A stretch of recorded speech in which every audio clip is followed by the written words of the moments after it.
2020 온택트 대구 창의 도시재생 위크를 시청해 주시는 여러분 반갑습니다. 저는 오늘 사회를 맡은 사회자 김미정입니다. 오늘 이 행사는 도시재생 사업에 대한 각계각층의 관심과 참여를 유도하기 위해 개최되는 도시주간이며 대구 도시재생 사업의 미래상 정립과 발전 방안 모색의 장을 마련하기 위해 개최되는 행사입니다. 코로나19로 인해 모든 프로그램은 비대면으로 진행되며 창의 도시재생 지원센터 공식 유튜브를 통해 시청하실 수 있으니 많은 관심 부탁드립니다. 그럼 지금부터 2020 온택트 대구 창의 도시재생 위크 개막식을 시작하도록 하겠습니다. 먼저 인사 말씀이 있겠습니다.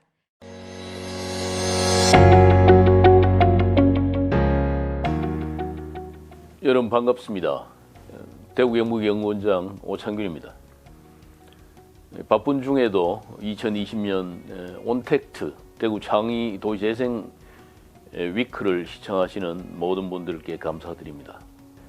오늘 이 자리는 금년 한 해에 성취한 활동 성과를 공유하면서 도시재생 위크의 문을 열기 위해 마련했습니다. 여러분을 현장으로 직접 모시지 못하고 이렇게 영상으로 만나 뵙게 된 것을 널리 이해해 주시리라 이렇게 생각을 합니다. 올해는 코로나19 사태로 말미암아서 시민 여러분들의 도시재생 참여 방식에 많은 변화가 있었습니다. 그렇게 소통 방식이 달라졌음에도 불구하고 이 자리에 함께한 모든 분들이 여전히 뜨거운 열정을 보여주시는 만큼 대구 도시재생의 미래는 밝을 수밖에 없으리라 이렇게 생각을 합니다. 비록 모니터를 통해 바라보더라도 서로 마음만은 가까이 나누길 바라면서 여러분의 건승을 기원합니다. 감사합니다. 안녕하십니까. 대구광역시 도시재창조국장 김창엽입니다. 먼저 2020년 온택트 대구 창의 도시재생 위크의 개막을 진심으로 축하드리며 바쁘신 와중에도 오늘 함께 해주신 여러분께 다시 한번 감사의 말씀을 드립니다. 앞으로 일주일간 이어질 대구 창의 도시재생 위크는 이 자리에 함께 해주신 여러분은 물론 우리 대구 시민 모두가 대구 도시재생의 미래와 성과를 함께 공유하고 앞으로의 발전 방향을 모색하는 매우 뜻깊은 자리입니다. 특히 올해에는 코로나19 확산 방지를 위해 부득이 이렇게 비대면 행사를 개최하게 되었지만 비록 그 형식이 달라진다 하더라도 성공적인 도시재생을 위해서는 시민 여러분의 참여가 무엇보다도 중요하다는 본질에는 변화가 없을 것입니다. 그리고 앞으로 일주일간 우리가 함께하게 될 소중한 공유와 소통의 경험이 대구 도시재생의 도약과 혁신에 큰 밑거름이 될 것이라고 확신합니다. 대구 창의 도시재생 위크 함께 그리고 마음껏 즐겨주시기 바라며 앞으로도 여러분들의 아낌없는 관심과 지원을 부탁드리겠습니다. 감사합니다.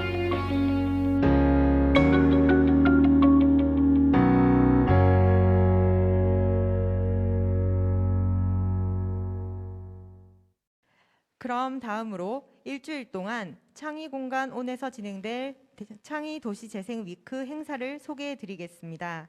2020 온택트 대구 창의 도시재생 위크에서는 잠시 후 있을 창의재생 연구 세미나를 시작하여 창의 도시재생 포럼, 대학 스튜디오 연계 협업 프로그램, 대구 도시재생 기자단 활동 기록 공유회, 창의 도시재생 지원센터 사업 계획 발표, 간담회 등 다양한 프로그램으로 준비되어 있으니 남은 프로그램들도 많은 관심 부탁드리겠습니다. 이상으로 개막식을 마칩니다.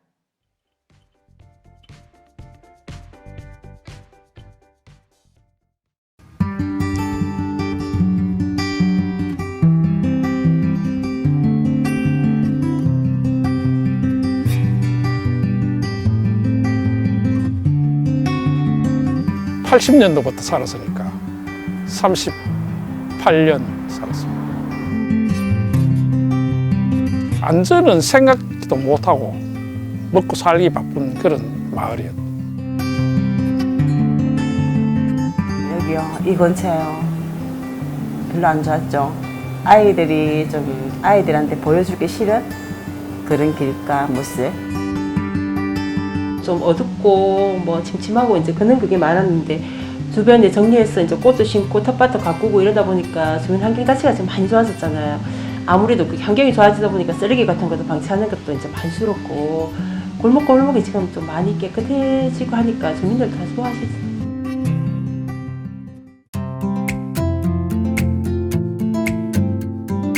여러 사람들이 모여가지고 선진지 견학도 가고 그 모습을 보고 우리도 보고 이렇게 좀 이렇게 하자, 뭐 디스 하자.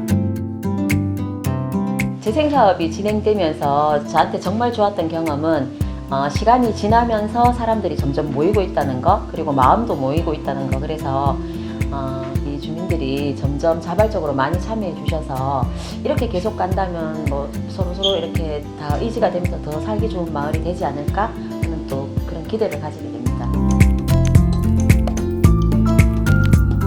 이렇게 도시 재생으로 해서 동네에 우리 뭐 아이 어른들 할 거 없이 모든 그 주민들이 하나하나 참여를 하고 그리고 그렇게 해서 마을이 진짜 더 활성화되고 또 더 살기 좋고 행복한 마을로 활성화됐으면 좋겠다는 생각이 들어요. 네.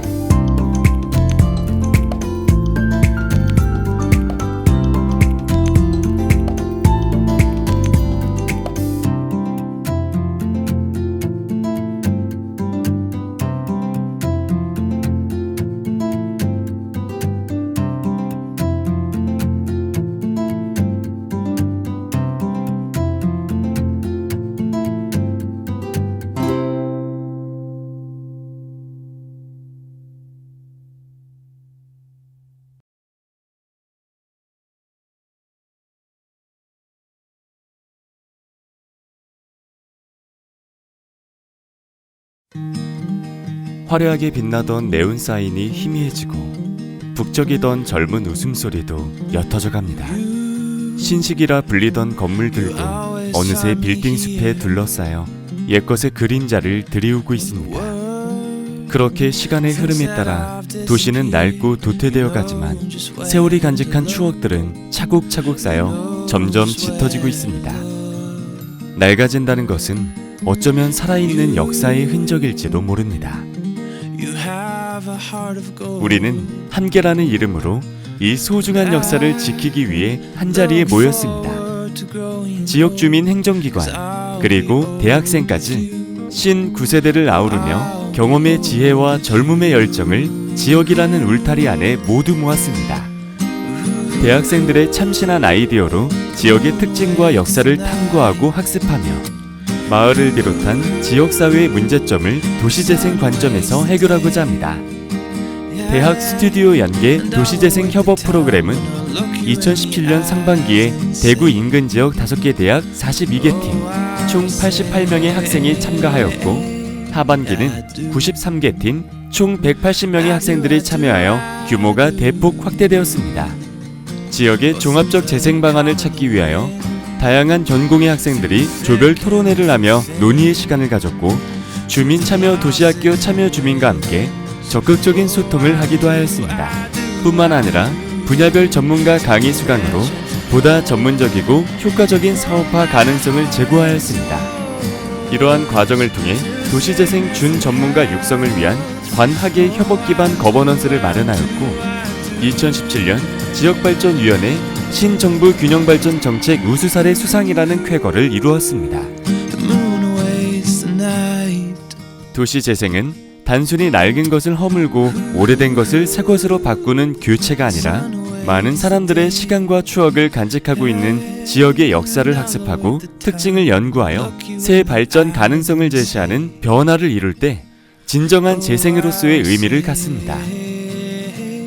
따라서 대학 스튜디오 연계 도시재생 협업 프로그램은 바람직한 재생 이상향을 제시하여 과거보다 좋은 현재, 어제보다 나은 내일로 한 걸음 더 나아갈 것입니다.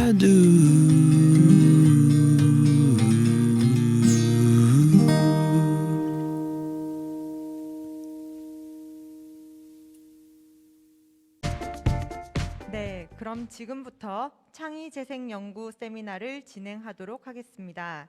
진행에 앞서 간단하게 세미나 진행 방식에 대해 소개해 드리겠습니다. 각 주제별 20분의 진행 시간이 주어지며 발제자의 발제 후 질의응답 시간이 있겠습니다.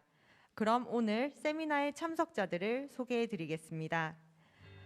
오늘 세미나에서 좋은 의견을 제안해 주실 토론자분들을 소개해 드리겠습니다.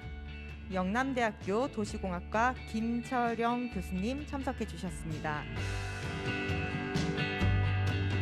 다음으로 대구 경북연구원 김용범 연구위원님 참석해 주셨고요.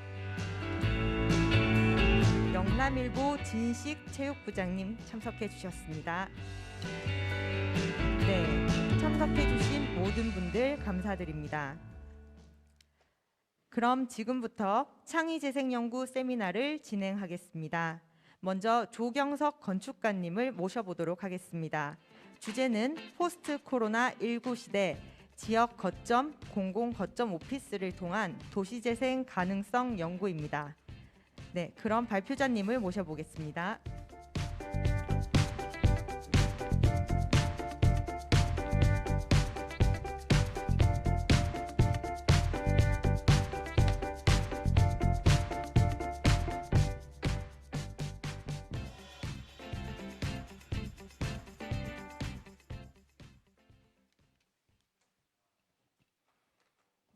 네, 연구계획서 발표를 시작하겠습니다. 포스트 코로나19 시대 지역 거점. 네.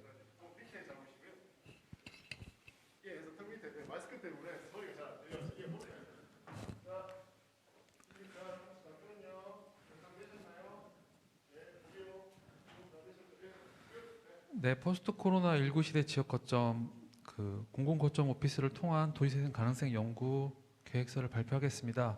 오늘 발표는 목적 및 필요성, 범위 및 방법, 시사점 및 기대 효과 순으로 하겠습니다.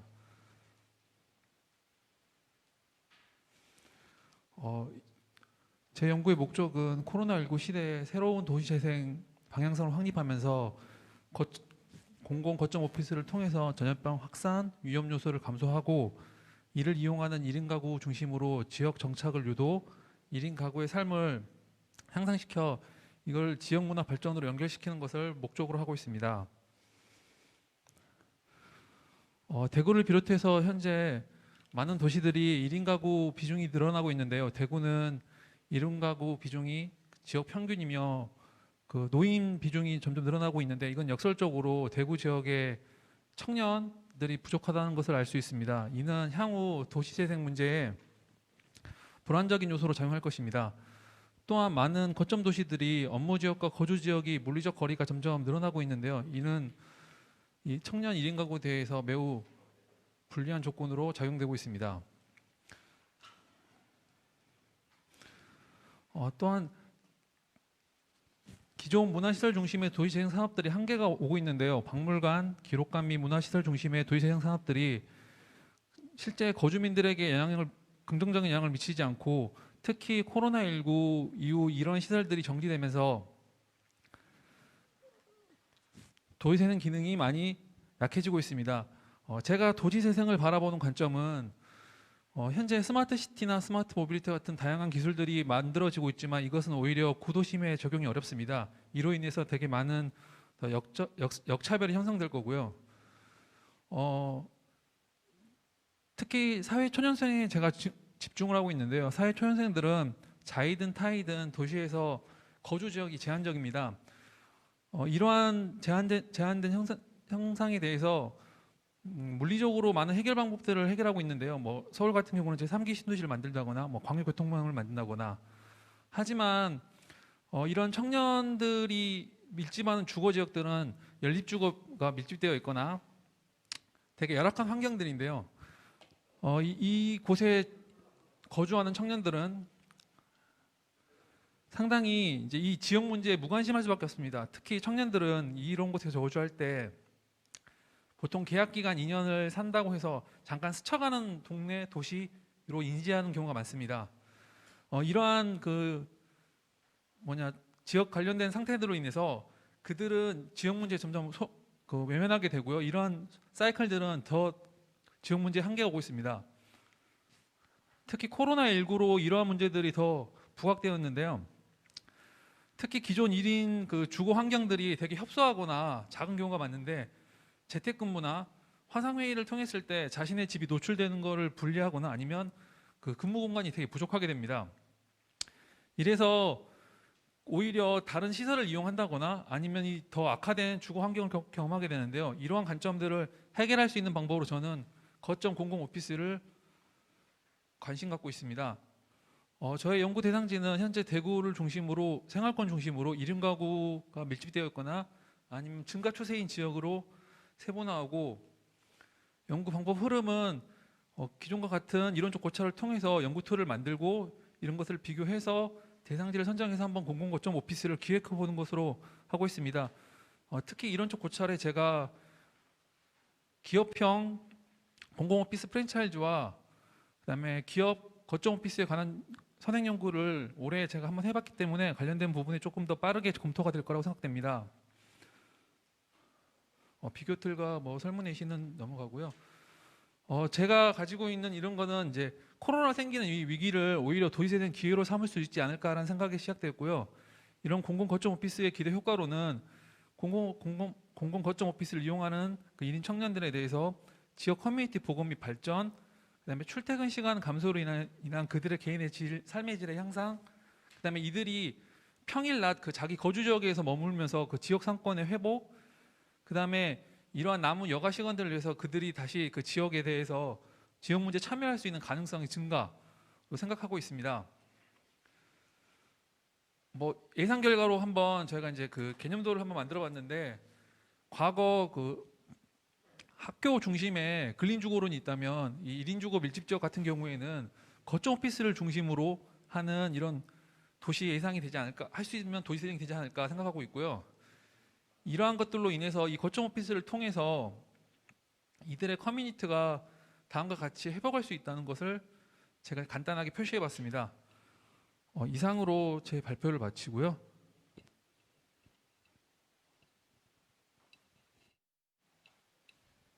발표 감사합니다. 그럼 질의응답 시간이 있겠습니다.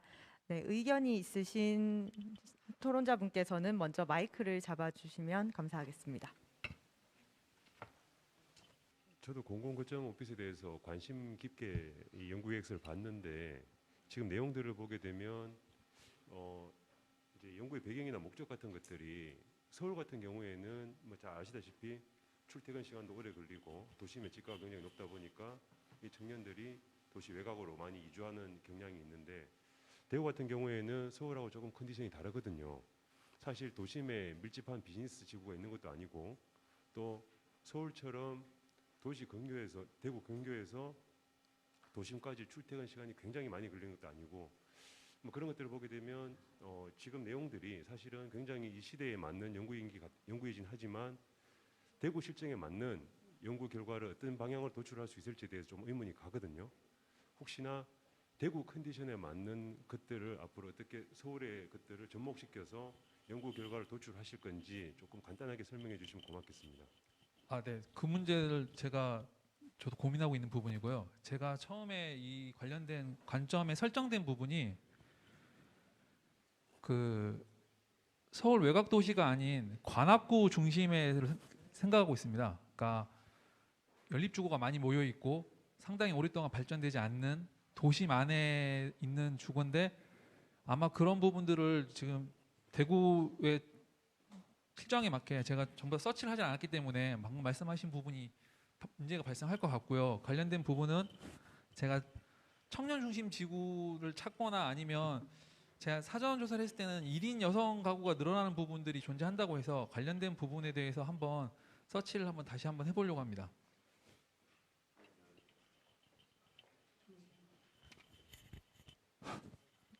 네, 김용범 박사님 말씀 부탁드립니다. 예. 발표 잘 들었습니다. 저는 개인적으로 공공 거점 오피스 역할 필요성 그건 굉장히 중요하다 생각을 합니다. 근데 이거 연구 배경 및 목적에서 봤을 때 코로나19로 인해서 앞으로 그 사회적인 관계가 많이 바뀌기 때문에 지역 내에 어떤 공공 거점 오피스가 필요하다는 것 저도 동의를 하는데요. 이게 왜 굳이 꼭 그 젊은 청년들인가? 왜냐하면은 지역의 어떤 공공 거점 오피스가 되면은 그 직장 다니신 나이 드신 분도 할 수가 있고 그 청년들도 할 수 있고 또 1인 가구가 아니더라도 직장인이 재택근무를 하는데 집에서 못 하니까 갈 수가 있는데 그러니까 순수하게 포스트 코로나 19를 대비해서 뭐 지역에 있는 뭐 공공 거점 오피스 역할이 필요하다.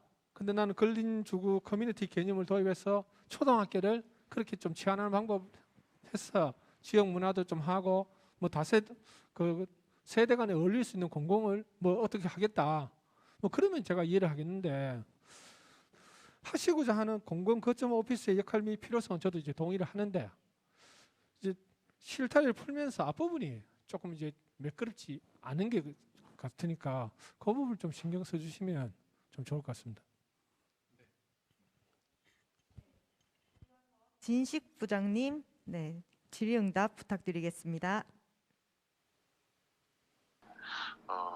포스트 코로나19 시대 지역 거점 공공 거점 오피스를 통한 도시재생 가능성 연구는요, 1인 가구 증가 포스트 코로나 시대에 대비하기 위한 공공 거점 오피스를 통한 도시재생이라는 취지는 공감하나 과연 대구에 적합한 성과물이 나올지는 의문입니다.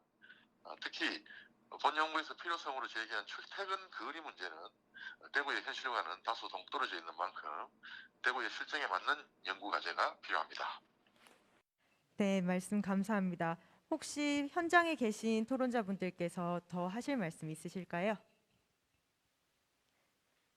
네, 없으시면 이것으로 발표 및 질의응답을 마치도록 하겠습니다. 네, 발표자분께서는 네, 자리로 돌아가 주시고요.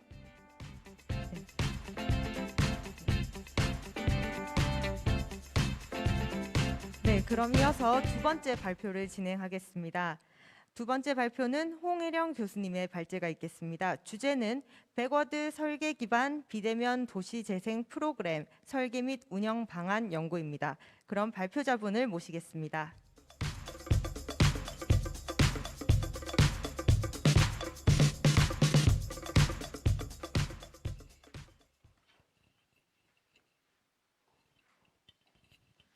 네, 안녕하십니까. 백워드 설계 기반 비대면 도시재생 프로그램 설계 및 운영 방안 연구라는 주제로 발표를 하게 된 문화예술민 대표이자 상명대학교 연구교수를 맡고 있는 홍애령입니다. 저희는 이번에 조금 비교적 짧은 연구 기간 동안에 연구를 효율적으로 수행하고자 저희 문화예술민의 교육과 연구를 담당하고 있는 팀원들과 함께 연구를 지원하게 되었습니다.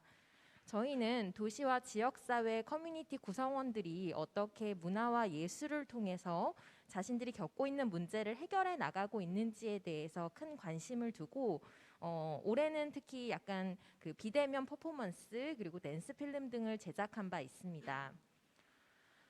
네, 저희 연구와 관련해서 지금 이제 왜 이 연구가 필요한지에 대해서 의문점을 가지신 분들이 많이 계실 것 같습니다. 저희는 현재 대구광역시의 창의적 도시 재생 프로그램이 원활하게 운영되고 있는 것에 주목하여 현재 코비드19 상황에서도 이러한 도시 재생의 전략 계획 등이 시민들에게 잘 전달되는 것이 무엇보다 중요할 것이라는 판단을 하였습니다. 현재 창의 도시 재생 지원센터를 중심으로 다양한 시민 역량 강화 프로그램, 도시 재생 한마당 등이 개최되고 있는데요. 대구광역시의 성공적인 창의적 도시 재생은 타 지역에서도 괄목할 만한 주요 성과를 나타내고 있다고 봅니다. 여기에 시민들의 인식 개선과 적극적인 참여가 덧붙여진다면 더욱 좋은 방향으로 진행이 될 것이라 확신합니다. 아울러 현재 코비드19로 인해서 안전하고 체계적인 프로그램 운영의 중요성이 대두되고 있는데요.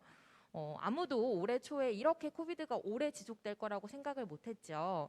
팬데믹 현상도 지속되고 있고 어제 오늘 수도권에서는 굉장히 많은 확진자가 발생하기도 하였습니다. 그렇기 때문에 대면 프로그램의 운영 어려움을 극복하고 비대면이지만 도시 재생과 관련된 시민들의 교육을 조금 더 효율적으로 진행하고자 어떠한 접근을 해야 될지 고려를 하게 되었습니다. 비대면 온라인 수업은 대부분 집중력을 좀 저하시키고 학습자의 기대나 요구에 부응하지 못한다는 단점이 노출되고 있는데요. 과연 학습자 입장에서 어떠한 프로그램을 진행하면 좋을 것인지에 대해 저희는 조금 논의해 보고자 합니다. 이에 따라 저희는 백워드 설계라는 교수 설계 디자인에 중점을 두었는데요.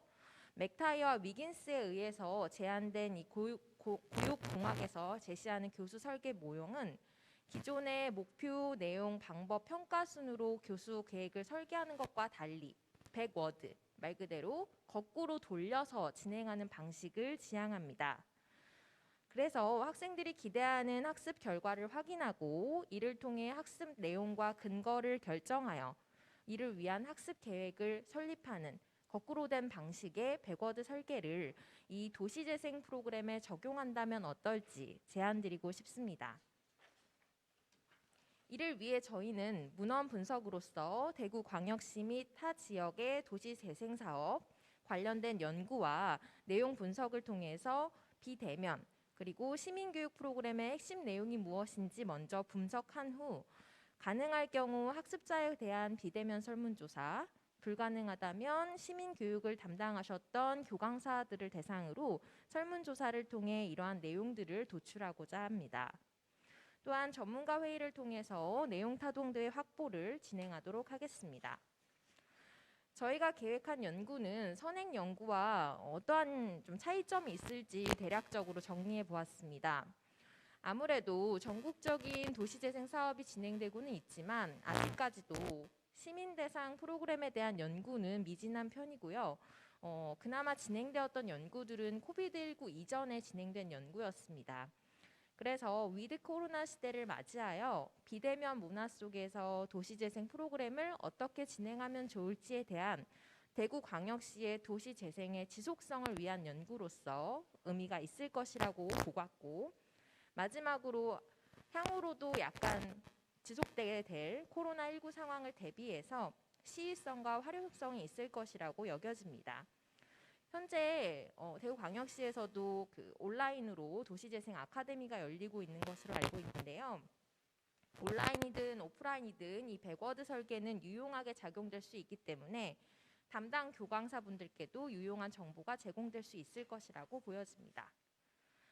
보시는 화면은 저희가 대략적으로 연구 내용, 목차를 좀 잡아본 것인데요. 백워드 설계 기반에 따라 3단계에 걸쳐 바라는 학습 결과, 그리고 수용 가능한 학습 근거, 학습 경험의 계획을 통해서 도시재생 프로그램의 일련의 과정들을 제시하고 새로운 컨텐츠가 발굴되거나 적용될 수 있는 데에 참조가 될 만한 비대면 교육 툴이라든지 프로그램 등도 발견해서 제시할 예정입니다. 저희가 진행한 연구를 통해서 대구광역 시민이나 기존의 도시재생 프로그램에 참여했던 분들 그리고 교강사, 이해관계자 여러분들의 의견을 수렴해서 비대면 프로그램이 조금 더 효율적으로 진행될 수 있는 방안을 모색하고요. 코비드19 상황 속에서도 이 계속적으로 진행될 대구광역시 도시재생 사업에 대한 주민들의 인식이나 만족도에 긍정적인 영향을 줄 수 있을 것이라고 기대합니다. 마지막으로 교육학이나 사회학 등 학술적 근거를 바탕으로 도시재생 프로그램 운영의 정당성과 타당성을 확보할 수 있는 연구 선례가 되지 않을까 조심스레 예측해 봅니다. 네, 저희는 이러한 계획을 바탕으로 성실하게 연구를 수행할 예정이고요. 전문가 분들께서 주시는 의견을 겸허히 수렴하여서 계획된 연구 절차에 따라서 수행을 진행하도록 하겠습니다. 감사합니다. 네, 그럼 질의응답 시간이 있겠습니다. 네, 현장에 계신 토론자분께서는 의견이 있으시면 마이크를 들어주시기 바랍니다.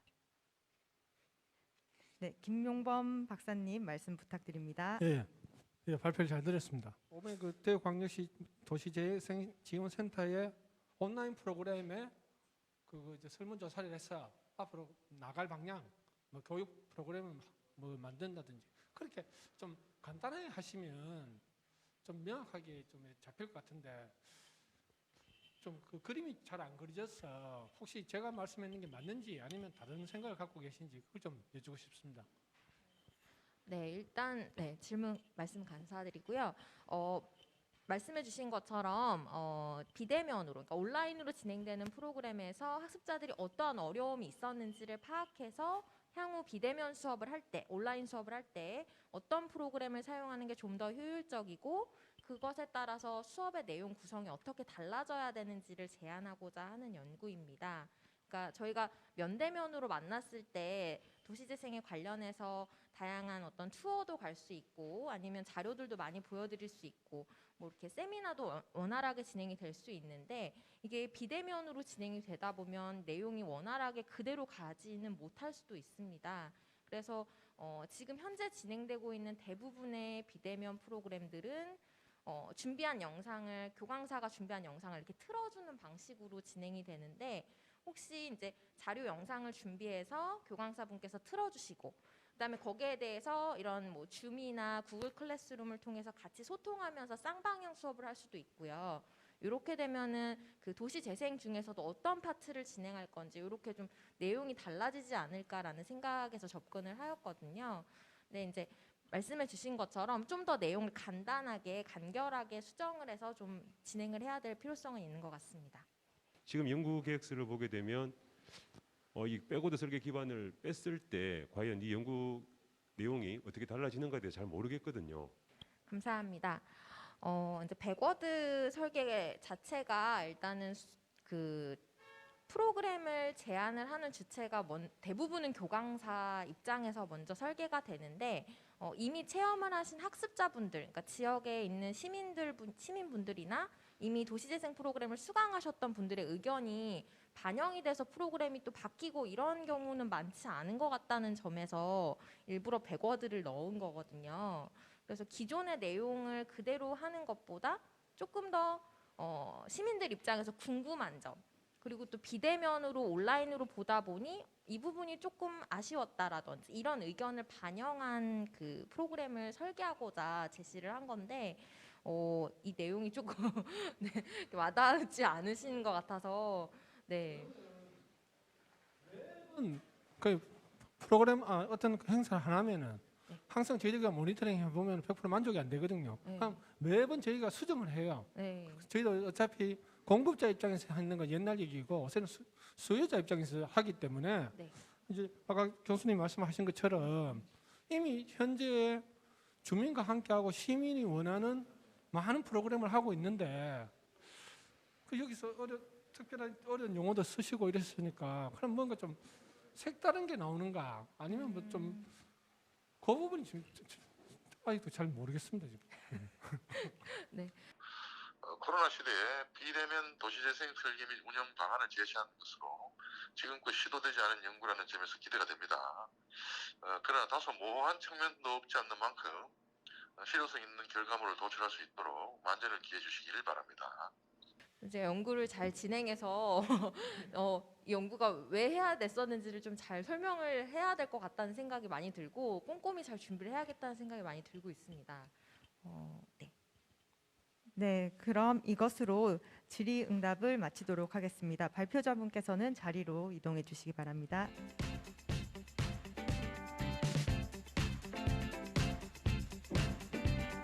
네, 그럼 발제자 토론자 두 분 모두 수고 많으셨습니다. 잠깐 10분 정도 쉬는 시간을 가진 후에 계속해서 진행하도록 하겠습니다.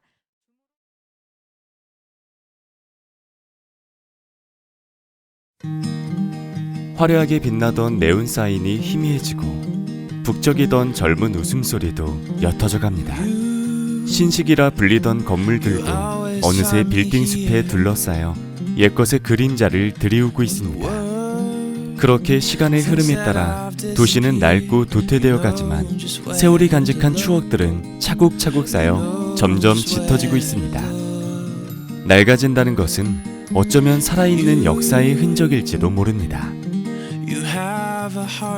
우리는 함께라는 이름으로 이 소중한 역사를 지키기 위해 한자리에 모였습니다.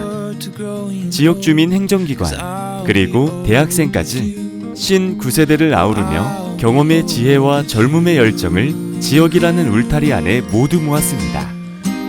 대학생들의 참신한 아이디어로 지역의 특징과 역사를 탐구하고 학습하며 마을을 비롯한 지역사회의 문제점을 도시재생 관점에서 해결하고자 합니다. 대학 스튜디오 연계 도시재생 협업 프로그램은 2017년 상반기에 대구 인근 지역 5개 대학 42개 팀, 총 88명의 학생이 참가하였고 하반기는 93개 팀, 총 180명의 학생들이 참여하여 규모가 대폭 확대되었습니다.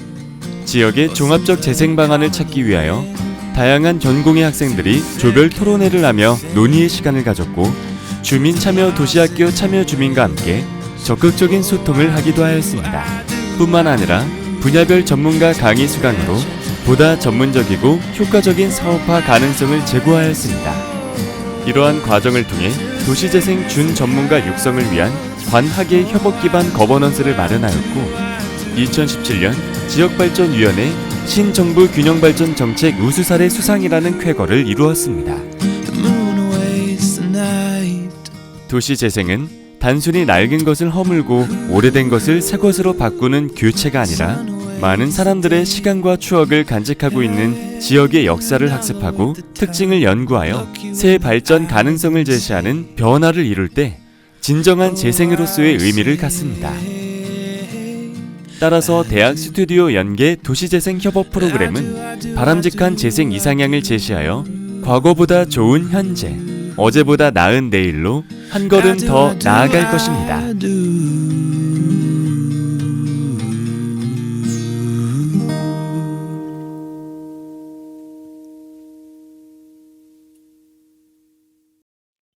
네, 여러분은 지금 2020 온택트 대구 창의 도시재생 위크를 시청하고 계십니다. 그럼 계속해서 창의재생연구 세미나 세 번째 발제자이신 장리브가님을 모셔보도록 하겠습니다. 네, 주제는 도시재생 사업 시행에 따른 방천시장 김광석길의 집가 변화 양상에 관한 연구입니다. 그럼 발표자분을 모셔보겠습니다.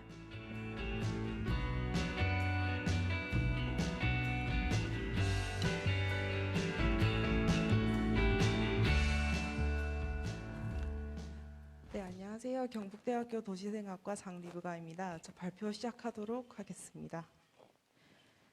네, 주제는 도시재생 사업에 따른 대구 방천시장 김광석길의 집가 변화 양상에 관한 연구입니다.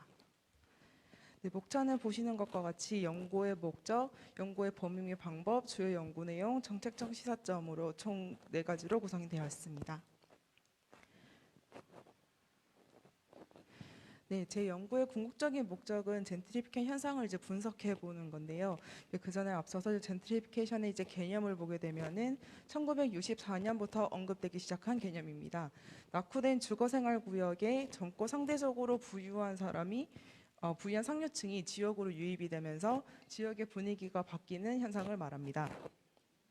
최근 들어 국내에서도 굉장히 많이 언급이 되고 있는데요. 이런 활성화로 인해서 집가나 임대료 등이 상승하게 되고 이것을 감당할 수 없는 원주민이 쫓겨나는 현상으로 사용되고 있습니다.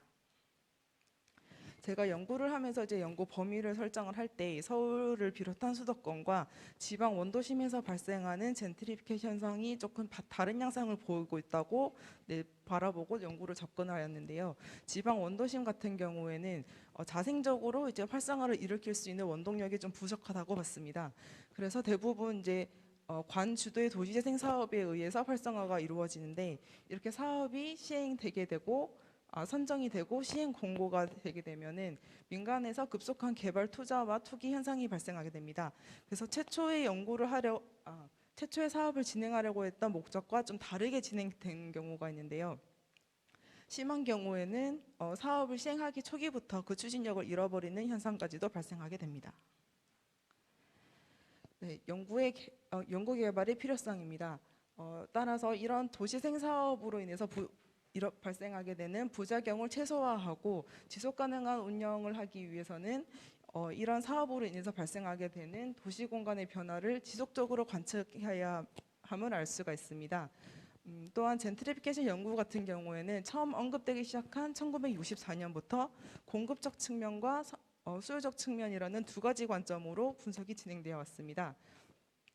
이러한 젠트리피케이션 전개 양상에 대해서 시기별로 좀 구체적이고 지역성이 반영된 특성을 파악하기 위해서는 지역의 거시적, 미시적 여건을 모두 고려한 분석이 이루어져야 할 것입니다.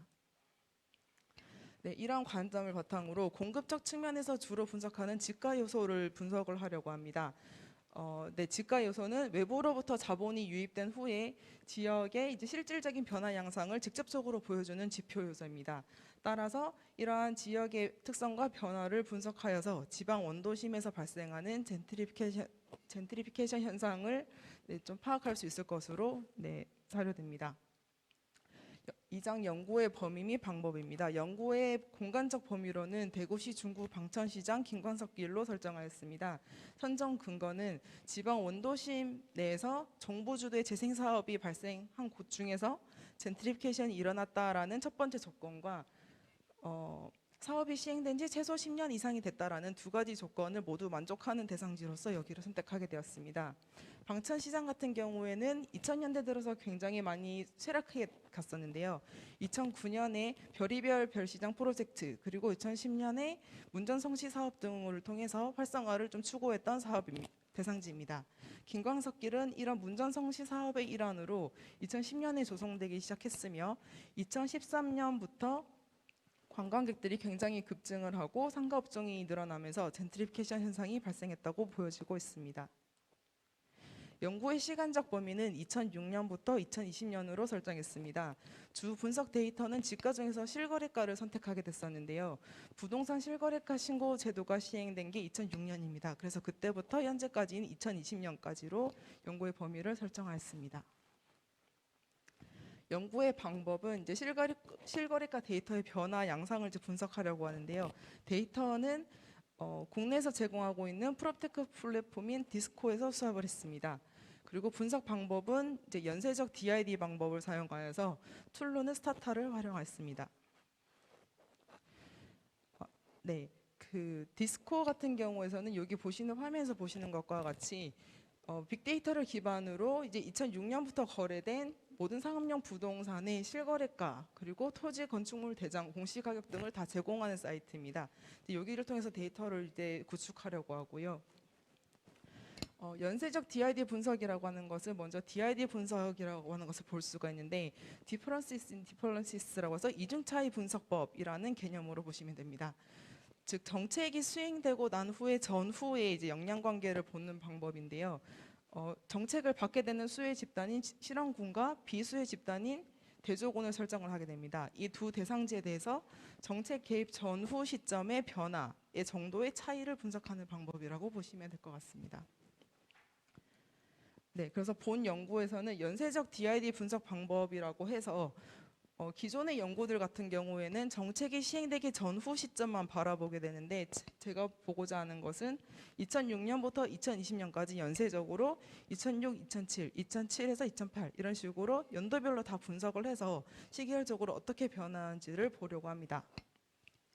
이러한 분석을 통해서 추후에 이제 물리적, 비물리적 측면에서 통합적인 지표를 구축을 하고 이걸로 젠트리피케이션의 현상을 모니터링할 수 있을 것으로 사료됩니다. 3장 주요 연구의 내용입니다. 먼저 연구 대상지와 비교 대상지를 설정하게 되는데요. 연구 대상지는 앞서 말씀드린 방천시장과 김광석길을 중심으로 반경 1km를 설정했습니다. 1km로 늘린 이유는 연도별로 일정량 이상의 데이터가 구축이 좀 되어야 되기도 하고 더불어 연구 대상지 주변으로 상권에 영향력이 미치게 되면은 그 주변 지역 역시도 지가가 변하기 때문에 반경을 1km로 잡았습니다. 비교 대상지 같은 경우에서는 이제 DID 분석 방법의 전제 조건인 기타 변인을 모두 통제를 해서 설정을 해야 됩니다. 그래서 재생사업 시행 유무를 제외한 나머지의 지가에 영향을 미치는 모든 요소들은 제거를 하게 됩니다. 즉 대상지와 물리적으로 비슷한 조건을 가진 대상지를 선별을 해야 되는데요. 화면에 보이시는 것처럼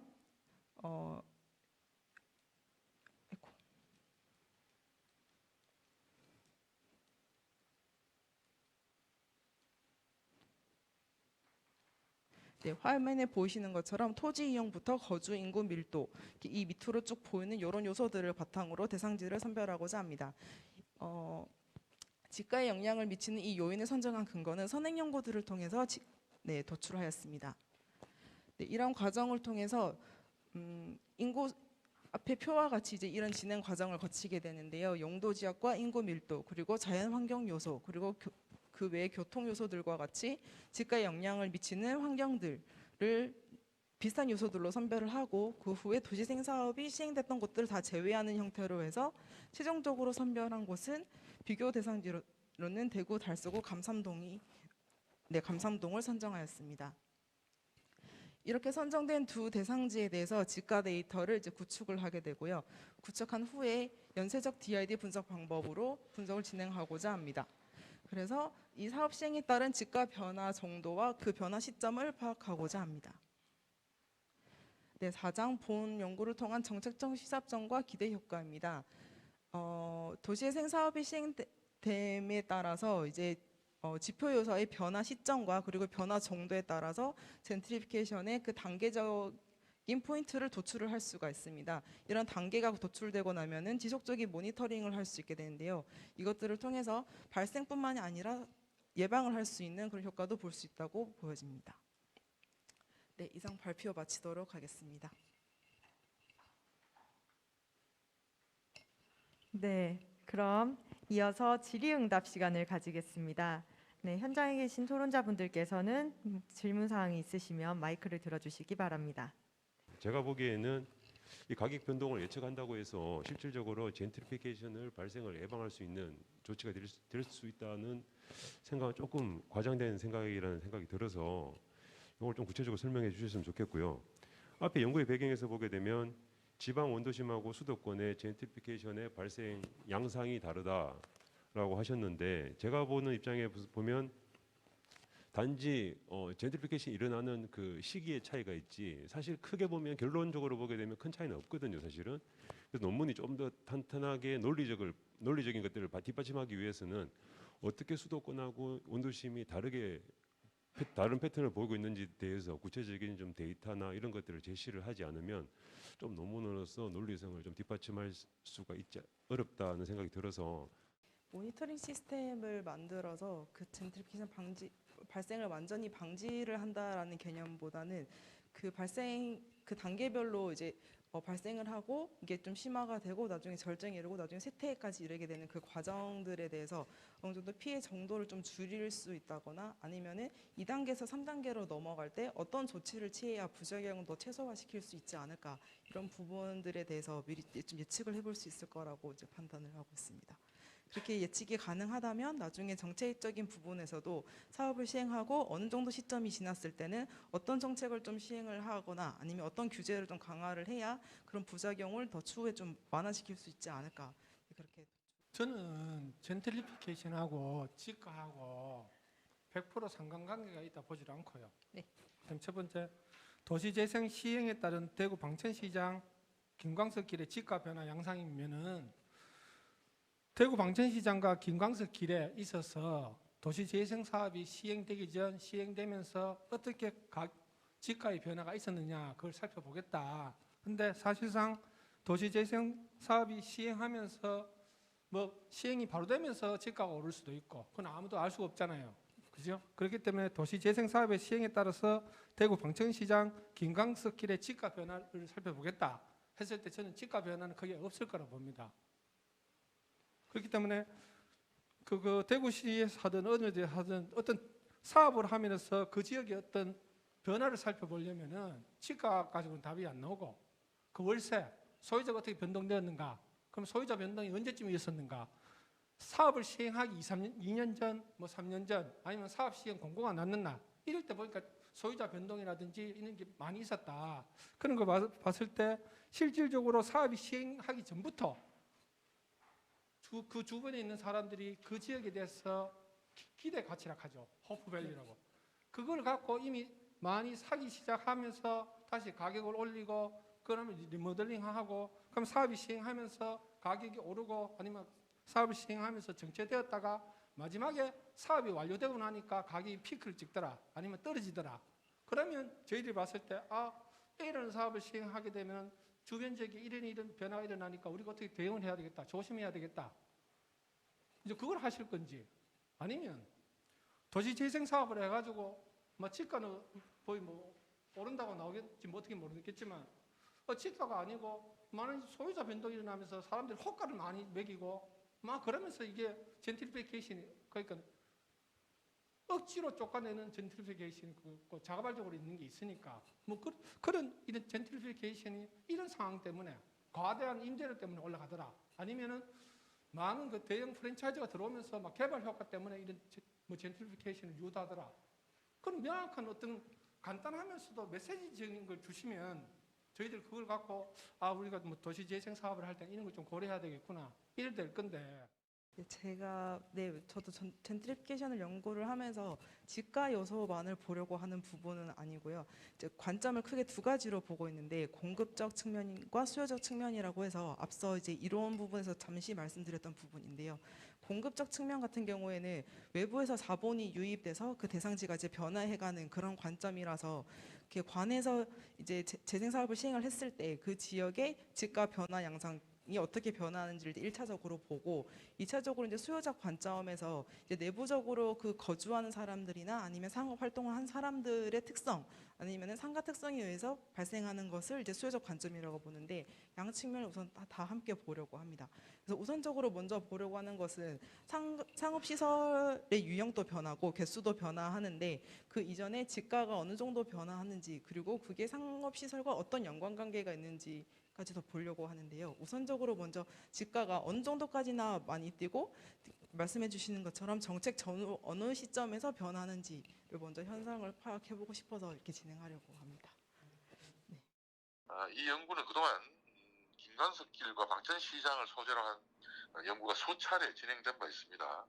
과거 연구를 답습하지 않고 새로운 도시재생 방향을 설정하는 연구로 진행해 주시길 바랍니다. 네, 그러면 이것으로 발표를 마치도록 하고요. 발표자분은 자리로 돌아가 주시기 바랍니다. 네.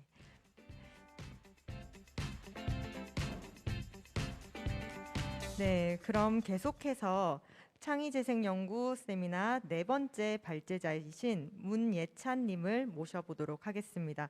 문예찬님은 줌으로 참석해 주셨습니다. 지금부터 대구광역시 도시재생 활성화를 위한 국제협력 도출 방안에 대해서 발표하도록 하겠습니다. 우선 목차는 다음과 같습니다. 연구 배경 및 목적을 우선 말씀드리고 이후 진행하고자 하는 연구의 범위와 방법을 말씀드리겠습니다. 이후 선행 연구 분석을 통해서 본 연구가 어떠한 차별성을 가지고 있는지 전달드리고자 합니다. 이후 현재 대략적으로 계획하고 있는 연구 내용을 말씀드리고 향후 추진 일정을 전달드리며 발표를 마무리하도록 하겠습니다. 우선 연구 배경 및 목적입니다. 본 연구의 배경은 도시재생에 관한 국제 및 국내적 접근의 차이로부터 기인됐다고 할 수 있습니다. 도시재생은 국제사회 속에서 지속적으로 주요 이제로 상정되고 있는데요. 특히 UN 해비타트를 중심으로 모두를 위한 도시, 새로운 도시 이제 등을 채택하여 이행을 위한 전략계획을 지속적으로 수립하고 있습니다.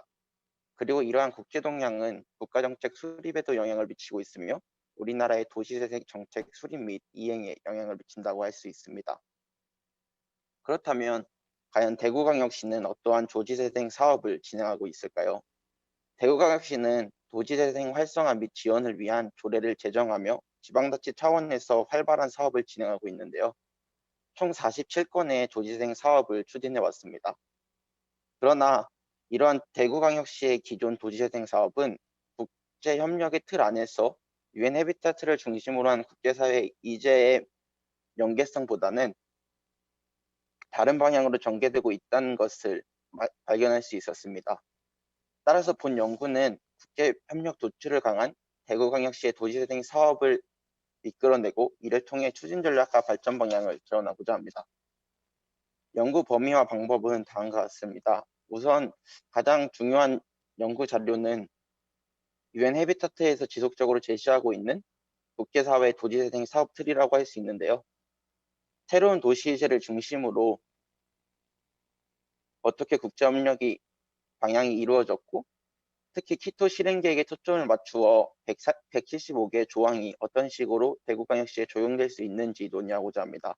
따라서 본 연구는 이러한 문헌 연구를 통해 질적 연구를 진행할 예정이며 국제사회의 합의와 국내적 논의 그리고 대구시의 영향을 포괄적으로 논의하기 위해 국내 법령과 대구시 조례여시 연구 범위에 포함시키고자 합니다. 그렇다면 본 연구는 기존의 연구와 어떠한 차별성을 가지고 있을까요? 기존의 대구 도시재생 관한 연구는 국제협력에 관한 가능성을 집중적으로 모색하지 못하였다고 할 수 있습니다. 기존 연구는 대체로 국내적 논의에 그쳤으며 지역적 차원에서의 발전 방향을 제시했습니다. 기존 연구인 대구 도시재생 사업의 효과적 추진을 위한 연구, 그리고 대구 도시재생 유대사업 추진 방향, 경북형 도시재생 추진 방향 등은 보다 넓은 차원에서의 접근이 아닌 지역적 차원에서 머물렀다는 한계를 지니고 있습니다. 따라서 본 연구는 국제사회의 논의 이제와 그 함의를 중심으로 진행한다는 점에서 다른 과제와 차별성을 둔다고 할 수 있습니다. 다음은 본 연구가 현재 계획하고 있는 연구 내용인데요. 크게 5가지로 구분하여 현재 연구를 진행하고 있습니다. 우선 서론입니다. 서론에서는 지금까지 말씀드렸던 연구 배경과 목적, 그리고 연구 범위와 방법을 설정하여 본 연구의 흐름도를 구체적으로 제시하고자 합니다. 두 번째로는 도시재생에 관한 국제적 논의 현황을 살펴볼 예정인데요. 특히 도시재생의 주요 논의에 초점을 맞춰 불평등 감소, 기후변화 대응, 도시위기 예방을 주요 축으로 설정하여 국제적 논의를 범주화하고 이에 관한 대구광역시와의 연계성을 도출해내고자 합니다. 가령 도시위기의 경우에는 최근 대구시의 코로나19와 관련된 사례를 포함시킬 수 있는데요. 이러한 대구시의 도시위기 대응 역량은 향후 도시재생 사업 추진에 새로운 가능성을 제시할 수 있을 것입니다. 특히 현재 대구시가 중점적으로 시행하고 있는 공유대구는 불평등 감소에 기여할 수 있을 것이며 불평등 완화와도 연계될 수 있을 것입니다. 다음으로는 대구시 도시재생의 현황과 한계를 파악하며 향후 국제협력 도출을 위한 발전 방향 제언을 위한 기반을 제시하고자 합니다. 현재 대구시 도시재생 현황은 국회사의 이제 방향과 큰 상관성을 보이지 못하고 있는 것으로 평가할 수 있는데요. 현재 진행되고 있는 47개 사업은 크게 3가지 차원에서 진행되고 있는데 이 3가지 사업은 지역별 경제 활성화에 초점이 맞추어져 있고 현재 국제적 논의가 초점을 맞추고 있는 기후변화 대응, 불평등 완화, 도시위기 대응과는 직접적으로 연구되지 않았습니다. 따라서 이러한 한계를 보완하기 위해 국제협력 도출을 위한 발전 방향을 제언하고자 하며 특히 공유경제를 중심으로 도시재생 사업계획을 재편하여 지속가능한 대구광역시 구축에 기여하고자 합니다. 따라서 4번째 장은 대구광역시 도시재생 활성화를 위한 발전 방향을 제언하고자 하는데요. UN 해비타트 전략계획이 향후 20년간 도시정책의 이정표로 작용할 계획이기 때문에 대구시 도시정책 계획 역시 20년 단위로 장기적인 관점에서 발전 방향을 제언하고 합니다. 따라서 본 연구는 가칭 2021, 2040 도시재생 계획을 설정하며 다음과 같은 방향을 제언합니다. 일단 2021년부터 30년까지는 1차 계획이라고 할 수 있는데요. 우선 포스트 코로나에 초점을 맞춰서 발전 방향을 제시할 필요가 있습니다. 대구시는 코로나19에 관한 효과적인 위기 대응 관리 능력을 보여줬으며 이를 비롯한 인간안보 영역의 문제 예방을 위한 도시재생 사업을 재편할 필요가 있습니다. 특히 공유경제에 초점을 맞춰서 바이러스 확산 상황 속에서 불평등을 심화되지 않을 수 있도록 하는 공유경제에 초점을 맞춘 도시재생 사업이 필요해 보입니다. 두 번째는 2031년과 40년을 기준으로 하는 2차 계획인데요. 이 2차 계획에서는 대구시의 공유경제 활성화를 통한 국제사회 속에서 공유경제 선도 도시로의 도약을 목적으로 합니다. 특히 어떻게 공유경제를 활성화하고 이를 다양한 분야로 확장시킬 수 있는지에 관해 집중적으로 논의할 예정입니다. 따라서 마지막으로 결론에서는 지금까지의 내용을 다시 정리하고 앞으로 대구시 도시재생 사업의 역할과 이의를 강조하며 마무리하고자 합니다. 네, 그럼 이어서 질의응답 시간이 있겠습니다. 실시간 화상회의로 질의응답이 이루어지는데요. 시스템상 저희가 토론자분들께서 말씀하시기 전에 조금은 시간차를 두고 천천히 말씀해 주시면 감사하겠습니다. 그럼 먼저 토론자분의 질문부터 들어보도록 하겠습니다. 네, 김철영 교수님 말씀 부탁드립니다. 그렇습니다. 주제가 선정할 때부터 주제는 굉장히 재밌다. 정말 앞으로 한번 소개시켜 볼 만한 연구라고 생각을 했었거든요. 근데 내용을 보게 되면 앞으로 남은 기간이 한 보름 정도 되는데 대구시의 향후 20년 후에까지를 계산해서 도시 재생의 의제 비전을 제시하겠다라고 하는 당대한 포부를 가지고 연구를 하시겠다고 하고 있습니다. 사실 제가 보기에 그 유엔 해비타트에서 정하고 있는 국제 그 지속 가능한 도시개발, 도시계획에 대한 여러 가지 내용들을 소개를 하고 대구 실정에 맞게끔 어떠한 방향으로 이끌어 나가야 되겠다는 정도만 소개를 해도 굉장히 의미가 있을 것 같은데 연구 주제를 보게 되면 좀 거대하게 국제 협력 도출 방안이라고 되어 있어서 뭔가 굉장히 구체적인 결과를 담고 있겠다 싶은 정도로 독자로 하여금 오해를 불러일으킬 수 있는 소지를 가지고 있어서 연구 내용들 조금 더 좀 스페시픽하게 너무 브로드하게 하지 말고 지금 제가 생각하기에는 앞에서 말씀드렸던 것처럼 그런 유엔에서 정하고 있는 의제를 소개를 하고 대구 실정에 맞게끔 어떤 방향으로 이끌어가면 좋겠다 정도의 좀 연구 범위를 축소시켜서 결론을 제시하는 것이 차후에 연구자께서 뭐 이러한 주제를 가지고 연구를 하더라도 좀 프로세스상 맞지 않겠나 하는 생각이 들어서 제가 얘기를 들어봅니다. 네, 말씀 감사합니다. 그러면 네, 발표자분께서 답변해 주시면 되겠습니다. 네, 교수님 감사합니다.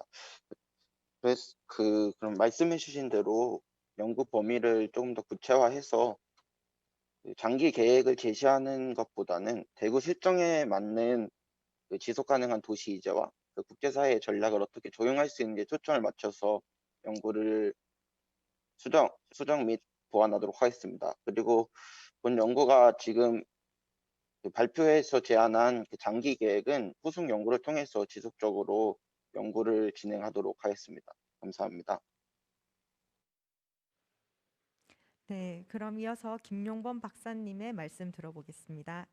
네, 그 앞에 그 교수님이 그 지적하신 대로 하시면 아주 깔끔한 연구가 될 것 같고요. 그러면 이 제목이 바뀌어야 되니까 제목이 뭐 유엔 해비타트의 전략 계획에 부합한 대구 도시 재생 정책 방향 그렇게 하시든지 아니면 국제사회에 뭐 부합한 뭐 대구 도시 정책이 나아갈 뭐 방향 그렇게 간단하게 하시고 좀 국제사회에서는 이런 4가지 하고 있는데 대구시에서도 이런 사업과 정책에 좀 더 신경 썼으면 좋겠다 그렇게 좀 해주시면 그 다음에 또 다른 연구를 하기도 좀 쉬울 것 같습니다. 예. 네, 말씀 감사합니다. 그럼 발표자분께서 네, 하실 말씀 있으시면 해주시기 바랍니다. 네, 감사합니다. 말씀해 주신 것처럼 국제사회에 부합한 대구시 도시재생 사업 방향과 같이 제목을 다시 수정해서 대구시의 정책적 함의를 전달하고 향후 방향을 제시하는 데 도움이 될 수 있는 그런 연구 결과물을 완성할 수 있도록 최선을 다하겠습니다. 감사합니다.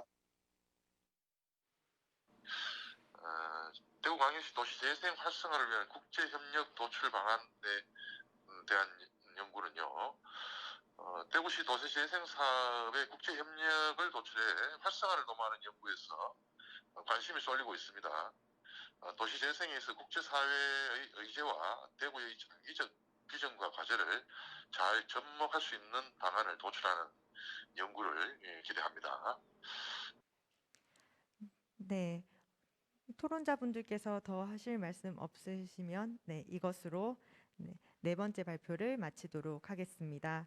그럼 다음으로는 5번째 발표인 권은경님의 발제가 있겠습니다. 주제는 도심 활성화를 위한 생활 SOC 커뮤니티 시설의 물리적 환경 특성 연구입니다. 먼저 권은경님의 발표를 화면으로 만나보시겠습니다.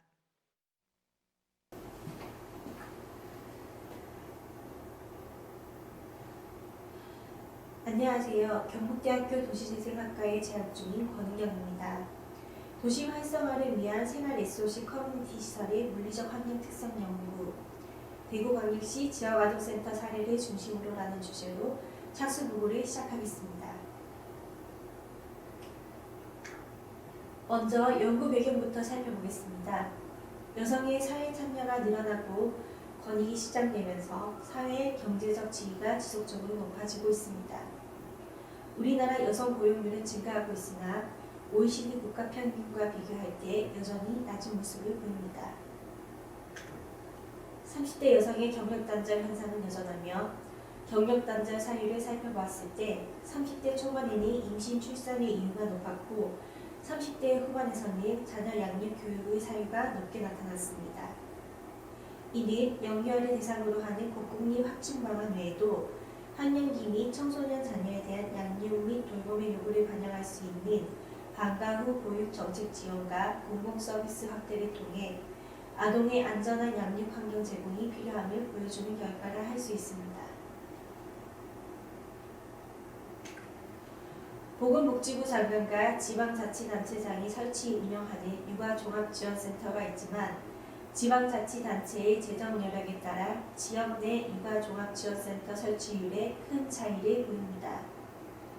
대구시의 경우 8개구 중 1개소만이 설치되어 있어 대구시 내 아동 접근성에 한계가 있으며 다양한 프로그램과 시설이 제공되고 있음에도 취업 전 영유아만을 대상으로 하여 초등학생 이상의 아동은 이용 대상에 제외되고 있습니다. 이에 따라 정부는 다양한 보육 정책을 강구하고 있으며 그중 지역아동센터는 1960년대 이후 산업화, 도시화 과정에서 양산된 도시 빈민 지역 아동들의 보호와 교육을 위해 자생적으로 출연하였습니다. 1980년대 중반부터 공부방이라는 명칭을 사용하였고 1997년 IMF 외환위기에 따른 가족의 빈곤화와 해체가 증가하고 결식아동 등 아동 빈곤과 결핍 문제가 대두되자 2004년 1월 29일 아동복지법 개정을 통해 종합적인 아동복지 서비스를 제공하는 지역 아동센터로 제도화되었습니다. 다음은 생활 SOC 사업과의 연계 방안입니다. 정부는 2018년 8월 국민의 삶의 질을 높이고 균형 발전, 일자리 창출 등의 효과가 있는 지역 밀착형 생활 SOC 기능을 도입했습니다.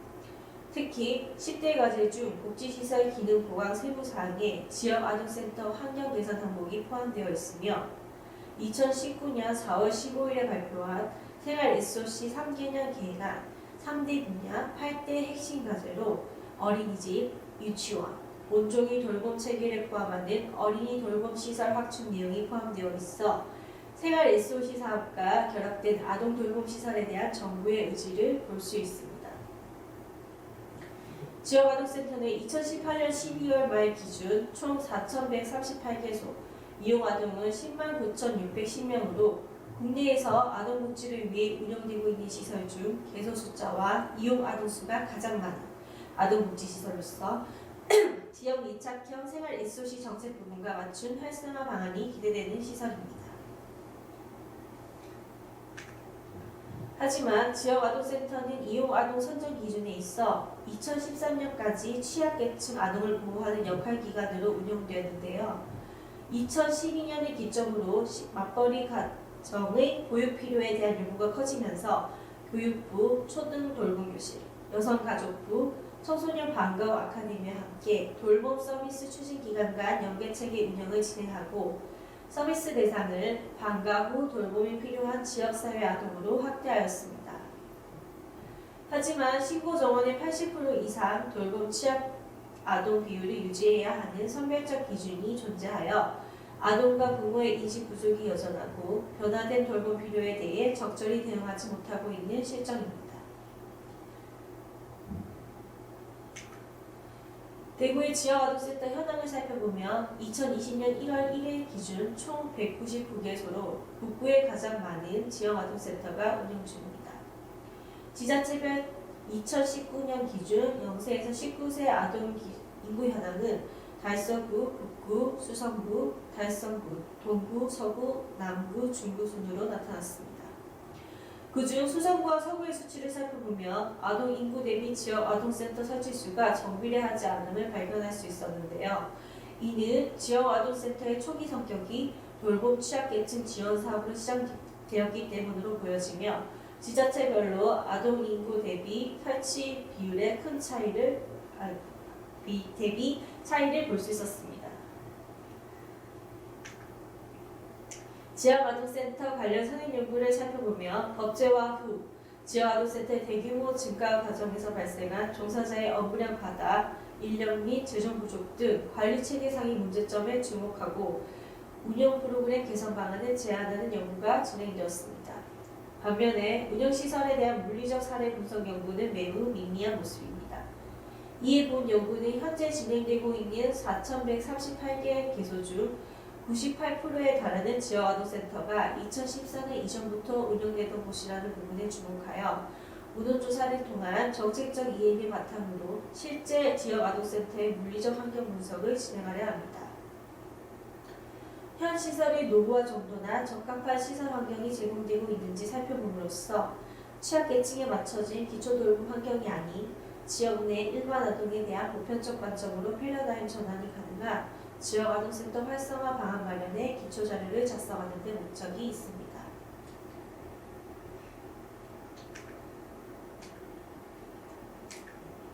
다음으로는 주요 연구 내용의 문제인식 부분입니다. 먼저 지역아동센터의 시설 설치 기준입니다. 지역아동센터 시설 설치 기준은 아동복지법 제50조 제4항, 아동복지법 시행규칙 제24조에 따른 별표 2를 기준으로 합니다. 시설 입지 조건을 살펴보면 시설은 보건, 위생, 급수, 안전, 환경 및 교통 편의 등을 충분히 고려하고 시설 50m 주위에 청소년 보호법 제2조 제5호 감옥에 따른 청소년 출입 구역 금지 업소가 없는 쾌적한 환경 부지를 선정해야 함이라고 나와 있으며 건축법 시행령에 따른 단독주택, 공동주택, 제1종, 제2종, 근린생활시설, 노유자시설에 설치할 수 있습니다. 시설 기준을 살펴보면 사무실, 조리실, 식당 및 집단 지도실을 각각 갖추되 해당 시설은 모두 합한 면적이 전용 면적 82.5제곱미터 이상이고 아동 한 명당 전용 면적 3.3제곱미터 이상이어야 함. 다만 집단 지도실은 2개실 이상 갖추어야 한다고 명시되어 있습니다. 그런데 이런 아동복지시설의 시설 입지 기준의 경우 시설 50m 주위에 위해업소 금지 조항이 2012년 8월 5일부터 개정되어 시행된 것을 확인할 수 있었습니다. 전국 연도별 지역아동센터 개소수를 보면 법제화는 2004년 이후 2005년경 급격한 증가 추세를 보였고 대구의 경우도 대구 지역아동센터 연도별 신고 현황을 살펴보면 2012년까지 누적 신고 수가 현 센터 수의 70%를 차지하는 모습을 보입니다. 이는 2012년 법 개정 전에 신고된 시설들의 주변 환경 분석의 필요성 인식과 시설의 노후화에 대한 문제점이 제기되는 대목입니다. 두 번째로 지역아동센터 시설 운영 현황입니다. 전국 기준으로 개인이 가장 많았으며 자가보다는 전월세 비율이 높은 모습을 볼 수 있습니다. 지역아동센터는 초기 단계부터 아동 돌봄 시설로서 국가적 지원을 받았던 것이 아닌 자생적으로 발생되었던 공급방해 형태를 지역아동센터로 법제화한 경우로 시설 소유 형태나 공간 안전성에 대한 검토가 필요한 부분입니다. 지역아동센터의 경우 비영리기관으로 임대차 보호법을 적용받지 못함에 따라 많은 수의 지역아동센터가 전월세 형태로 한계적인 공간적 불안성을 경험하고 있으며 지속적이고 안정적인 돌봄 프로그램 제공에 어려움을 보이는 것으로 조사되었습니다. 공립형 지역아동센터가 준공되고 있으나 아직 초기 단계에 그치고 있어 정부 지자체의 유휴공간 무상임대 지원이나 공동주택단지 의무 설치 시설화 등의 대안이 요구되는 부분입니다. 본 연구에서는 세 가지 분석 범위를 설정하여 진행할 계획입니다. 첫 번째는 주변 환경 분석입니다. 지자체별 센터 개소 수, 위치, 주변 인프라 시설 등록 시기 조사를 통해 시설 기준에 관한 관계법령 적합성을 판단하고 외부 공원 및 주변 휴게 공간 유무 조사를 통해 연계 방안을 모색합니다. 두 번째는 시설 현황입니다. 시설 현황 분석입니다. 건축물 유형, 규모를 조사를 통해서 현원수 대비 시설 적합성을 판단하고 건축물 준공연도 조사를 통해 건물 노후도 및 환경 적합성을 살펴봅니다. 세 번째는 운영 현황 분석입니다. 운영 주체, 소유 형태, 운영 기간 조사를 통한 운영 현황 분석을 통해 불안정한 소유 형태로 발생되는 어려움을 인식하고 무상 임대 및 환경 개선 사업 특혜 등 정책적 활성화 방안을 모색합니다.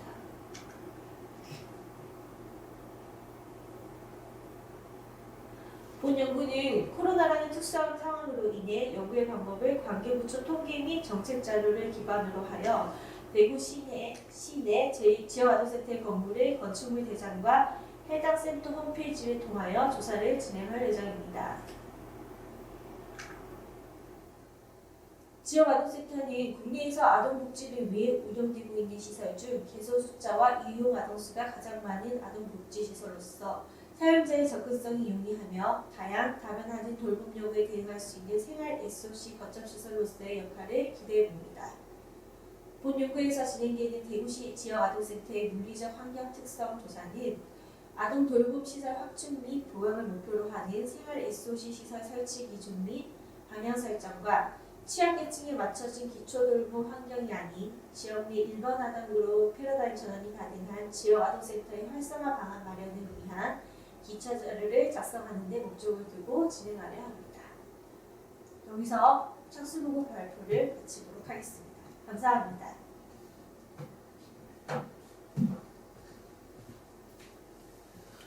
그럼 이어서 질의응답 시간이 있겠습니다. 권은경님께서는 줌으로 접속해 주셨는데요. 네, 현장의 토론자분들께서는 질문사항 있으시면 말씀해 주시기 바랍니다. 네, 김철영 교수님 말씀 부탁드립니다. 발표 잘 들었습니다. 들립니까? 들려요? 안 들리시나?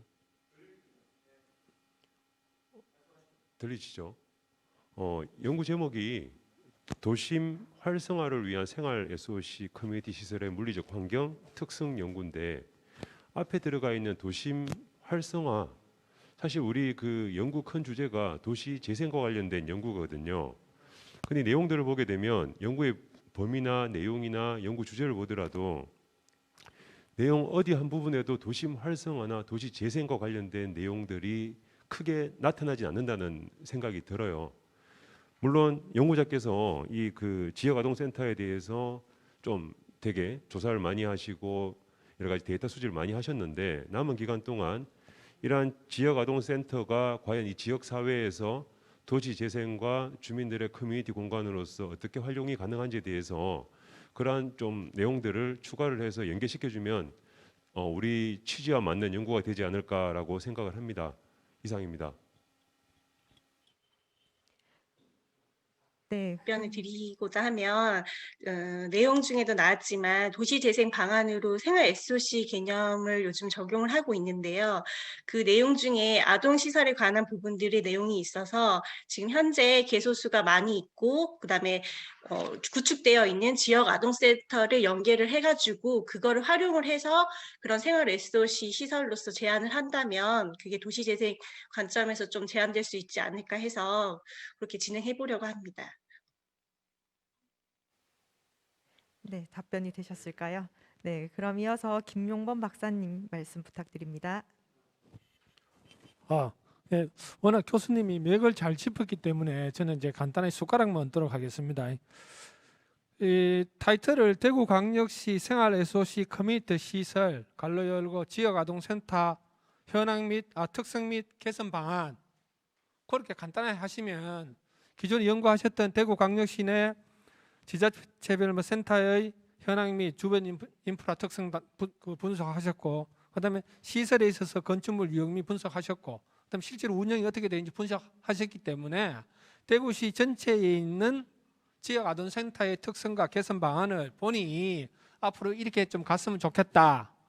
그렇게 하시면 이게 저희가 하는 이제 도심 재생하고도 어차피 생활 SOC 커뮤니티 시설 중에 하나가 지역 아동센터니까 현재 이런 특성과 이런 문제점이 있기 때문에 어떻게 개선하겠다. 그렇게 하시면 참 좋은 결과가 나오지 않을까 싶은데요.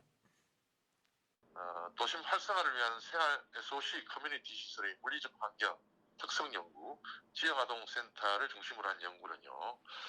본 연구의 목적을 살펴보면 도시재생보다는 사회복지 분야의 활성화 방안을 모색하는 쪽으로 그럴 가능성이 있습니다.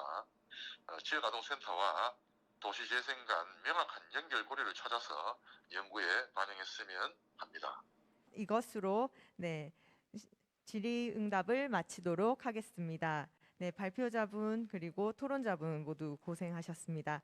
도시가 변화되고 시민의 아이디어로 재생을 하고 생기가 넘치는 도시 대구. 네, 그럼 다음으로는 최희규 교수님의 발제가 있겠습니다. 최희규 교수님은 현장 참석 대신 영상으로 단행본 집필 계획 발표를 준비해 주셨습니다. 영상으로 보시겠습니다. 네, 선생님들 안녕하십니까? 저는 2020년도 창의재생연구 집필 분야를 진행하게 된 대구 계명대학교 도시학부 생태적용학 전공의 최이규라고 합니다. 저는 대구의 골목정원을 주제로 이번 집필을 진행할 계획인데요. 제목은 식물오감이라고 정했습니다. 먼저 제가 이 주제에 대해서 관심을 가진 저의 배경을 좀 짤막하게 설명드리도록 하겠습니다. 저는 조경과 도시 설계를 전공을 했는데요. 해외에서 한 10여 년 정도 일을 하다가 2015년도에 귀국을 하게 되었습니다. 해외에서는 주로 조경을 이용한 도시 설계, 좀 마스터 플랜 차원의 그런 일들을 해왔고요. 대부분 도시계획, 도시 설계를 결합한 그런 규모의 일을 해왔습니다. 그래서 자연스럽게 그 도시 재생에도 많은 관심을 갖게 되었고요. 한국의 프로젝트도 몇몇 일을 하면서 뭐 여기는 이제 부산의 그 하야리아 부대를 이제 그 재생한 부산시민공원이고요. 네, 선생님들 안녕하십니까? 저는 2020년도 창의재생연구 집필 분야를 진행하게 된 대구 계명대학교 도시학부 생태적용학 전공의 최이규라고 합니다. 저는 대구의 골목정원을 주제로 이번 집필을 진행할 계획인데요. 제목은 식물오감이라고 정했습니다. 먼저 제가 이 주제에 대해서 관심을 가진 저의 배경을 좀 짤막하게 설명드리도록 하겠습니다. 저는 조경과 도시 설계를 전공을 했는데요. 해외에서 한 10여 년 정도 일을 하다가 2015년도에 귀국을 하게 되었습니다. 해외에서는 주로 조경을 이용한 도시 설계, 좀 마스터 플랜 차원의 그런 일들을 해왔고요. 대부분 도시계획, 도시 설계를 결합한 그런 규모의 일을 해왔습니다. 그래서 자연스럽게 그 도시 재생에도 많은 관심을 갖게 되었고요. 한국의 프로젝트도 몇몇 일을 하면서 뭐 여기는 이제 부산의 그 하야리아 부대를 이제 그 재생한 부산시민공원이고요. 뭐 가덕도라든가 뭐 이런 새로운 그 쓰레기장을 매립장을 재활용한 이런 공원들 이런 프로젝트들을 진행을 했었습니다. 그리고 2012년도에 그 문화도시 울산 포럼이라는 시민단체의 의뢰를 받고 제가 뉴욕에 있을 때 울산의 중구의 원도심에 대해서 좀 관심을 많이 갖게 되고 비전 플랜을 제작을 하게 되었습니다. 그래서 그 인연으로 울산 중구의 도시재생센터 총괄 코디를 잠시 일을 했었고요. 그래서 도시재생에 관심을 많이 가져왔습니다. 근데 제 이제 전공이 이제 설계다 보니까 제가 이 대구에서 이런 지역들을 돌아다니다 보니까 자연스럽게 조경과 오픈 스페이스를 통한 그런 도시 재생에 관심을 많이 갖게 되었고 누군가로부터 이제 비산동의 얘기를 듣고 비산동 골목정원을 방문을 하게 되었습니다. 그 처음 이곳을 방문했을 때가 이제 기억이 나는데요. 이런 굉장히 그 많은 아름다운 그 화분 정원, 이 골목에 늘어선 것을 보고 감탄을 했던 기억이 있는데, 동시에 왜 이런 훌륭한 곳을 만드는 이런 주민분들에 대한 이야기가 없는지가 굉장히 의아했습니다. 그리고 단순히 꽃이 예쁘다 이렇게 지나가면서 감탄하고 보는 게 아니라, 우리가 여기에 대해서 이것을 통해서 뭔가 더 배우고 이것을 더 콘텐츠화할 수 있는 그런 방법이 없을까, 그런 고민을 하게 됐습니다. 그래서 대체로 우리가 도시재생 사업 지역에 가보면 그곳을 방문했던 높으신 분들, 뭐 시장님이나 구청장님 그런 기념사진 같은 것들이 걸려 있기 마련인데요. 그런 것보다는 우리가 지금이라도 늦었지만 이런 컨텐츠 제작자들, 정원이라는 컨텐츠를 만드는 사람들의 그런 노하우와 그 어떤 풍경으로서의 시각적인 요소로서의 그런 것뿐만 아니라 좀 더 질적인 요소들을 우리가 그 기록하고 부족하나마 아카이빙하고 이제 알리고 그 사람들이 쓸 수 있는 그런 소재로 만드는 것이 필요하다고 이제 생각이 되었습니다. 사실 이 정원이란 것을 보면은 그 사람의 어떤 한 사람의 고매한 인격과 측은지심의 성품까지 다 드러나는 그런 예술이라고 우리가 볼 수가 있는데요. 이 제가 관심을 처음에 가졌던 분이 이 권중만 선생님이신데요. 거의 90이 다 되신 나이인데, 이 온갖 여기 보시다시피 갖가지 그 재활용 재료 주워오신 그런 것들을 활용해서 이 무더운 특히 대구의 이 땡볕을 가리고 이 골목에 시원한 이런 이게 지금 아직 그 3월, 4월 초라서 그런데요. 여름이 되면은 조롱박과 수세미 그늘이 들이오는 시설을 직접 만드시는 그런 대단한 그런 정원을 만드시는 분입니다. 그래서 이런 뭐 천사의 나팔, 뭐 목수국이라든가 뭐 이 장미라든가 뭐 붉은 병꽃나무, 뭐 작약 등 한라봉, 능수와 뭐 다양한 꽃들이 정말 이 골목의 오아시스를, 도시의 오아시스를 만드는 그런 곳이라고 우리가 할 수 있습니다. 그래서 이런 주민 한 분 한 분이 바로 이 컨텐츠 생산자고요. 제가 이분이 너무 재밌어가지고 이분의 인터뷰 이제 영상도 촬영을 하고 또 뭐 소박하게나마 또 전시도 한번 기획을 했었더랬습니다. 그래서 이 우리가 새로운 것을 만드는 것이 창의성이라고 한다면, 창의성이 없는 도시 재생은 정말 재앙이라고 우리가 볼 수가 있겠습니다. 그래서 많은 도시들이 지금 도시 재생에 어떻게 보면 창의성 없는 도시 재생의 부작용으로 몸살을 앓고 있는데요. 우리 대구의 골목 정원이 어떤 그런 창의성을 폭발하게 하는 그런 조용한 실천을 보여주고 있다고 이제 생각을 합니다. 권중만 선생님 하신 말씀인데요. 이 정원을 가꾸는 일이 얼마나 그 자기 건강에 도움이 되었는지 그런 것들을 말씀하신 적이 있습니다. 우리 대구는 내륙 도시죠. 그리고 이제 관광 도시는 아닙니다. 그래서 우리가 도시 전략을 생각할 때 저는 이 정원이 아주 강력한 컨텐츠가 될 수 있다고 생각합니다. 여기는 스페인의 아주 유명한 그 페티오 정원 페스티벌이 열리는 코르도바라는 곳인데요.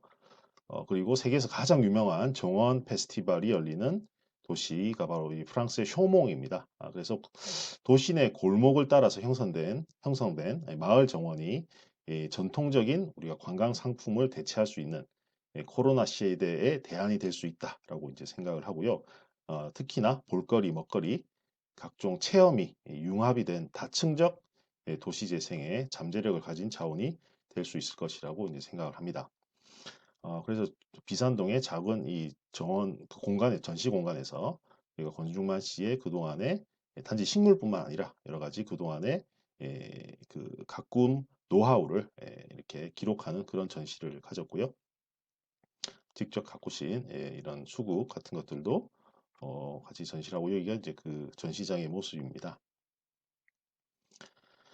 도시 재생에 있어서 이제 공적 공간의 중요성은 뭐 지속적으로 강조되어 왔습니다. 근데 최근에 급박하게 지금 전개되고 있는 신종 유행병 상황에서 이 건강과 결부된 도시 내 오픈 스페이스가 새롭게 조명을 받고 있다고 생각합니다. 그래서 장거리 이동이 제한되고 다중의 회합이 억제되고, 그다음에 비대면 핫플이 도시 관광의 영역으로 자리를 잡고 있는 이런 상황에서요. 특히 우리가 이제 초고령 사회로 접어들면서 정원 활동의 수요가 매우 증가할 것이라고 생각을 하고 있습니다. 대다수 우리 주택은 정원 가꿀만큼의 넓은 어떤 마당을 확보하고 있지 못하죠. 그리고 연령대가 높아질수록 정원 가꾸기에 관심이 증가하는데 골목을 정원으로 가꾼다면 그 골목이라는 공용 공간도 활성화될 뿐더러 서로 정원 활동의 폭이 매우 확대되는 그런 효과를 가질 수 있다고 생각을 합니다. 그래서 이 비산동에서 우리가 볼 수 있는 것과 같이 마을 정원이 거리의 눈이 되어서 치안 강화에 큰 역할을 하게 되고 범죄로 악명록 같은 그런 마을을 유명하게 정원으로 유명하게 만들면서 건강과 복지뿐만 아니라 치안과 관광, 부동산적인 차원에서도 큰 영향을 끼치는 도시재생의 주요한 수단이 될 수 있다고 생각을 했습니다. 그 대구의 마을 정원은 이 오래된 콘크리트 골목의 지역성과 그리고 서민적인 재료, 때로는 이제 펑키하고 아주 키치한 미적 감각 그리고 기능적이고 문화적으로 다양한 뉘앙스를 보유한 공간입니다. 그래서 외부로부터 시작된 그런 주입된 사업이 아니고요. 주민들이 가지고 있던 재능과 아주 일상적인 감각이 표현된 그런 사건입니다. 그래서 뭐 전문가들이 후다닥 벽화만 이렇게 그리고 지나가는 그런 사업과는 아주 거리가 있다고 할 수 있고요. 무엇보다도 아주 적은 예산으로 하지만 그 핵심은 주민이 스스로 자발적으로 그런 주인의식 그런 것들이 매우 중요하다고 할 수 있겠습니다. 그래서 우리가 보통 전문가나 그다음에 관공서에서는 조경을 하나의 테크닉 내지는 하드웨어적인 측면으로 접근을 해왔는데 그리고 뭔가 화려하게 해야 된다.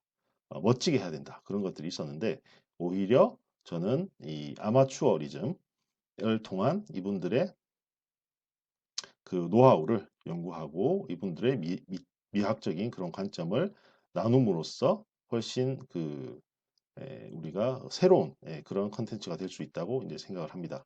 그래서 이 책은 골목 정원을 이제 직접 현장에서 촬영 스케치를 하고요. 그다음에 주민들과의 인터뷰를 내러티브 형식으로 실 것이고 그다음에 정원 및 식물 사진을 촬영해서 카탈로그화하고 노하우를 해설하고 그 위치를 표시하고 전반적인 골목 환경에 대한 여건도 설명을 덧붙일 생각입니다. 그리고 전체적으로 전반적 소개 및 평가를 내리려고 합니다. 그래서 주민들의 자발적인 움직임을 기록하고 풍경을 담고 노하우를 공유하며 스토리를 나눔으로써 마을 정원의 재생적인 잠재력을 밝히는 누구나 손쉽게 찾아가서 즐길 수 있는 대구의 마을 정원 산책 가이드가 되고자 합니다. 네, 이상입니다. 감사합니다. 들어주셔서 감사합니다. 네, 최희규 교수님의 발표 잘 들었습니다. 마지막으로 이종국 교수님의 발표가 있겠습니다. 이종국 교수님도 현장 참석 대신 영상으로 준비해 주셨는데요. 계속해서 영상으로 보시겠습니다. 주제는 역사문화자원을 이용한 대구 도시경관의 정체성, 재형성입니다. 영상으로 보시겠습니다. 네, 안녕하십니까. 2020년 창의재생연구 대구 경북연구원에서 기회를 주셔서 역사문화자원을 활용한 대구 도시재생이라는 주제로 집필을 준비 중인 계명대학교 건축학전공 이종국입니다. 수업도 요즘 다 온라인으로 하는데 집필 계획서를 온라인으로 하려니까 좀 낯설고 하지 않던 거에서 익숙하지가 않아서 조금 매끄럽지 못하게 하더라도 이해해 주시기 바랍니다. 네, 우선은 저는 대구에서부터 시작을 해야 된다라고 생각합니다. 대구야 우리들이 너무나 잘 알고 있듯이 구석기 시대부터 사람들이 살았던 모습도 있고 또 역사적으로 보면 소위 태조 왕건이 주로 많이 이 지역에 있으면서 그런 역사적 지명으로 흔적을 남기고 있죠. 하지만 실질적으로 이제 한국에서 대한민국을 대표하는 그런 공간으로 나오기 시작한 건 사실 경상 감염이 아닌가라고 생각하고 대부분 다 동의하시는 걸로 알고 있습니다. 뭐 왜 감염이 오게 되었는지, 어디에서 이름 유래하는지 뭐 이런 것들은 굳이 이 시간에 이야기하지 않더라도 다 대부분 알고 계실 거라고 생각해서 넘어가도록 하겠습니다. 하지만 이제 실질적으로 대구가 제3의 도시로 이렇게 오게 되는 결정적인 계기는 아무래도 일제 영향이 아마 크지 않았나. 그들이 경부 철도를 오면서 이제 대구 역사가 생기는 게 대구라는 도시에서는 아주 획기적인 변화라고 되겠죠. 그래서 보시는 것처럼 8년도에 보면은 이제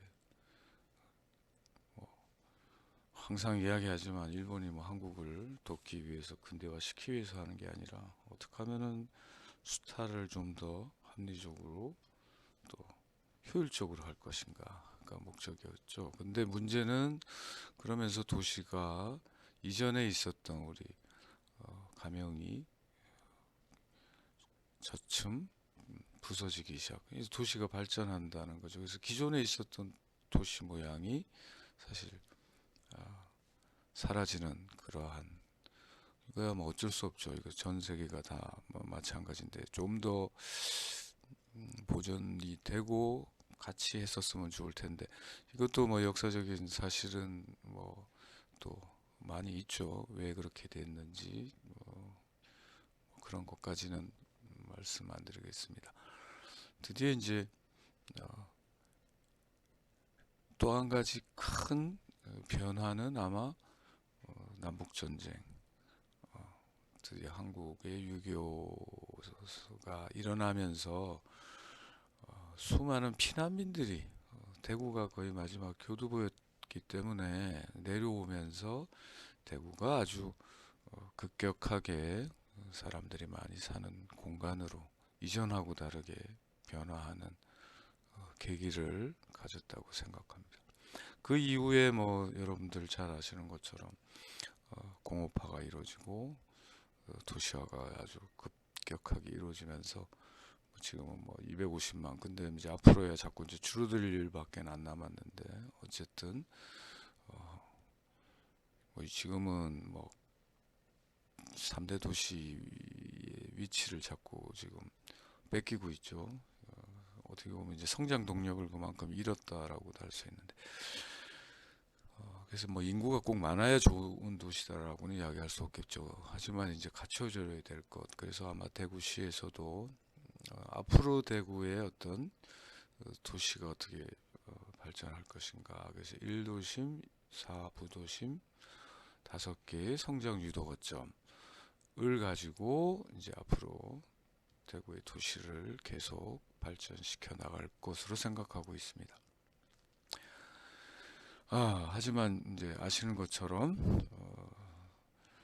부도심이나 성장 거점 같은 경우는 새로 만들기 때문에 문제가 없는데, 이거는 뭐 전 세계적으로 뭐 어느 도시나 다 같이 공통적으로 갖고 있는 건데, 이제 도심이 이제 공동화 현상이 자꾸 일어나죠.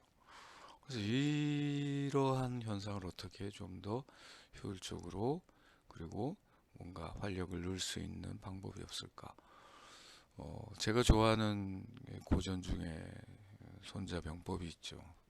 아마 좋아하시는 분들 많을 텐데, 이게 뭐 싸움하는 이야기가 아니라 실행하기 전에 숙고해라. 싸워서 이기는 거 하수다.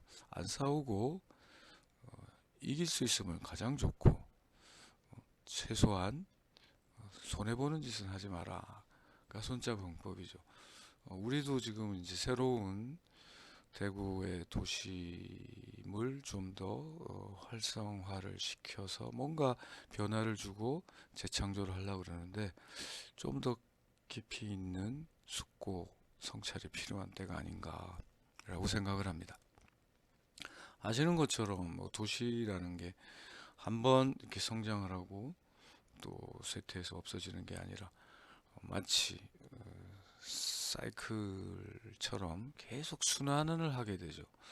이전의 도심의 역할이 사실 지금 역할하고 다르다라는 걸 우리가 먼저 인정하고 시작을 해야 되겠다는 거죠. 아마 도시 시스템이 어떻게 변하는지는 다 아실 겁니다. 굳이 뭐 이렇게 제가 설명하지 않아도 어쨌든 20세기 도시는 이제 도시화가 시작되는 사이고 또 공업화가 이루어지고 성장하는 단계였다면 이제 앞으로 현재도 그렇지만 앞으로는 이제 도시형 도시 자체가 사회가 되고 공업화에서는 벗어나겠죠. 그러니까 다른 요소들이 이제 도시가 많이 요구를 하고 이제 성숙되어진 그래서 도시 문화가 이제 이루어져야 되는 그런 형태로 바뀌어야 된다. 그래서 도시 구조를 우리가 소위 이야기할 때 보면 초기에는 나무 구조였는데 리스홈으로 이제 네트워크로 변했다. 굳이 말하면 현대는 지금 네트워크죠. 저희도 지금 여러분들도 마찬가지. 모든 게 이제 SNS로 해서 어디에 있는지 뭘 하는지 아무 의미가 없죠. 그래서 드디어 이제 소위 노마드 시대에 적합한 도시 형태로 바뀌어가고 있다. 이거는 맞다 틀리다가 아니라 새로운 경향이죠. 그러니까 우리가 잘 수용하는 게 훌륭한 생각이 될 거라고 생각합니다. 그래서 결론적으로 저는 그 대구 중구에서 진행했던 이 근대로의 길을 아주 훌륭한 도시재생의 하나의 프로젝트였다고 생각을 하고 평가를 합니다. 굳이 말하면 대구 근대가 사실은 대구의 어떤 가장 뿌리 역할을 했었던 대구가 성장하는데 그리고 거기 중심 공간이 되었었는데 뭔가 새로운 요소들을 우리가 발굴하고 그걸 통해서 재현시켜야 되겠다. 뭐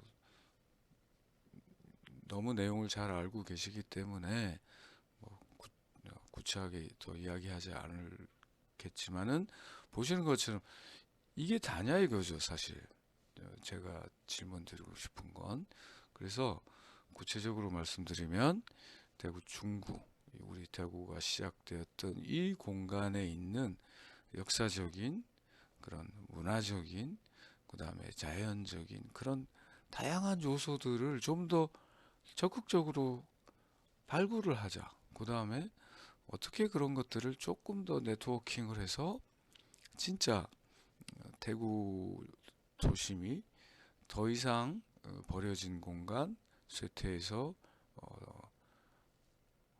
회복이 안 되는 공간이 아니라 다시 한번 대구의 중심 공간으로 그래서 모든 사람이 세계가 다 찾는 그러한 공간으로 재생을 시켜야 되겠다는 게 제 생각입니다.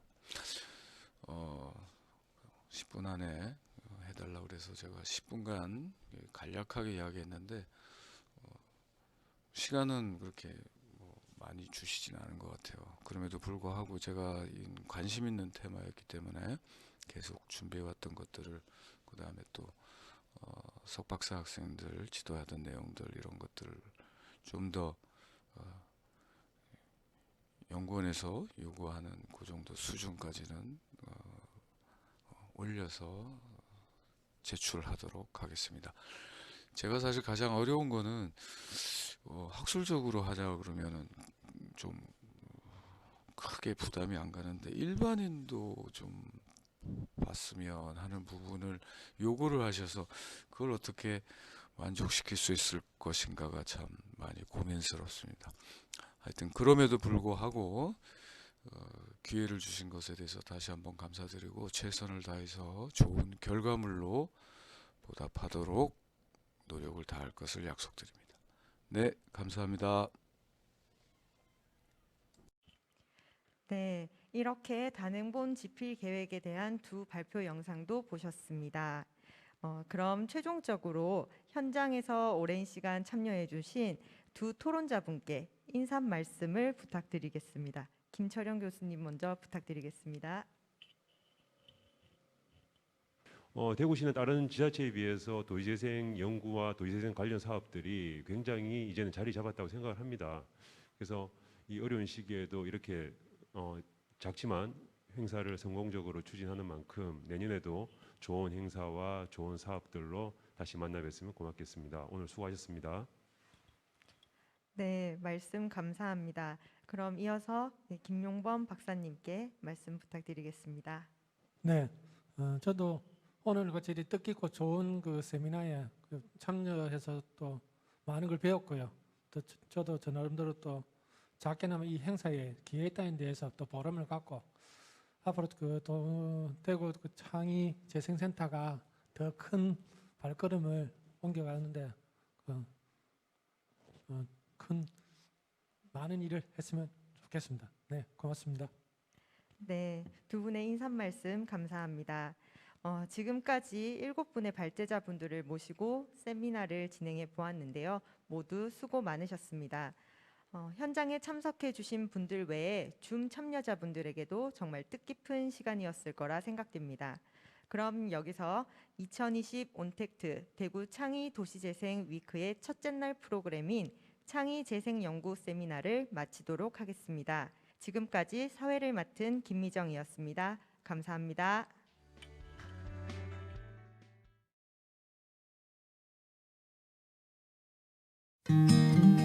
화려하게 빛나던 네온 사인이 희미해지고 북적이던 젊은 웃음소리도 옅어져 갑니다. 신식이라 불리던 건물들도 어느새 빌딩 숲에 둘러싸여 옛것의 그림자를 드리우고 있습니다. 그렇게 시간의 흐름에 따라 도시는 낡고 도태되어 가지만 세월이 간직한 추억들은 차곡차곡 쌓여 점점 짙어지고 있습니다. 낡아진다는 것은 어쩌면 살아있는 역사의 흔적일지도 모릅니다. 우리는 함께라는 이름으로 이 소중한 역사를 지키기 위해 한자리에 모였습니다. 지역 주민 행정기관 그리고 대학생까지 신 9세대를 아우르며 경험의 지혜와 젊음의 열정을 지역이라는 울타리 안에 모두 모았습니다. 대학생들의 참신한 아이디어로 지역의 특징과 역사를 탐구하고 학습하며 마을을 비롯한 지역사회의 문제점을 도시재생 관점에서 해결하고자 합니다. 대학 스튜디오 연계 도시재생 협업 프로그램은 2017년 상반기에 대구 인근 지역 5개 대학 42개 팀, 총 88명의 학생이 참가하였고 하반기는 93개 팀, 총 180명의 학생들이 참여하여 규모가 대폭 확대되었습니다. 지역의 종합적 재생 방안을 찾기 위하여 다양한 전공의 학생들이 조별 토론회를 하며 논의의 시간을 가졌고 주민 참여 도시학교 참여 주민과 함께 적극적인 소통을 하기도 하였습니다. 뿐만 아니라 분야별 전문가 강의 수강으로 보다 전문적이고 효과적인 사업화 가능성을 제고하였습니다. 이러한 과정을 통해 도시재생 준전문가 육성을 위한 관학의 협업 기반 거버넌스를 마련하였고 2017년 지역발전위원회 신정부 균형발전 정책 우수사례 수상이라는 쾌거를 이루었습니다. 도시재생은 단순히 낡은 것을 허물고 오래된 것을 새 것으로 바꾸는 교체가 아니라 많은 사람들의 시간과 추억을 간직하고 있는 지역의 역사를 학습하고 특징을 연구하여 새 발전 가능성을 제시하는 변화를 이룰 때 진정한 재생으로서의 의미를 갖습니다. 따라서 대학 스튜디오 연계 도시재생 협업 프로그램은 바람직한 재생 이상향을 제시하여 과거보다 좋은 현재, 어제보다 나은 내일로 한 걸음 더 나아갈 것입니다.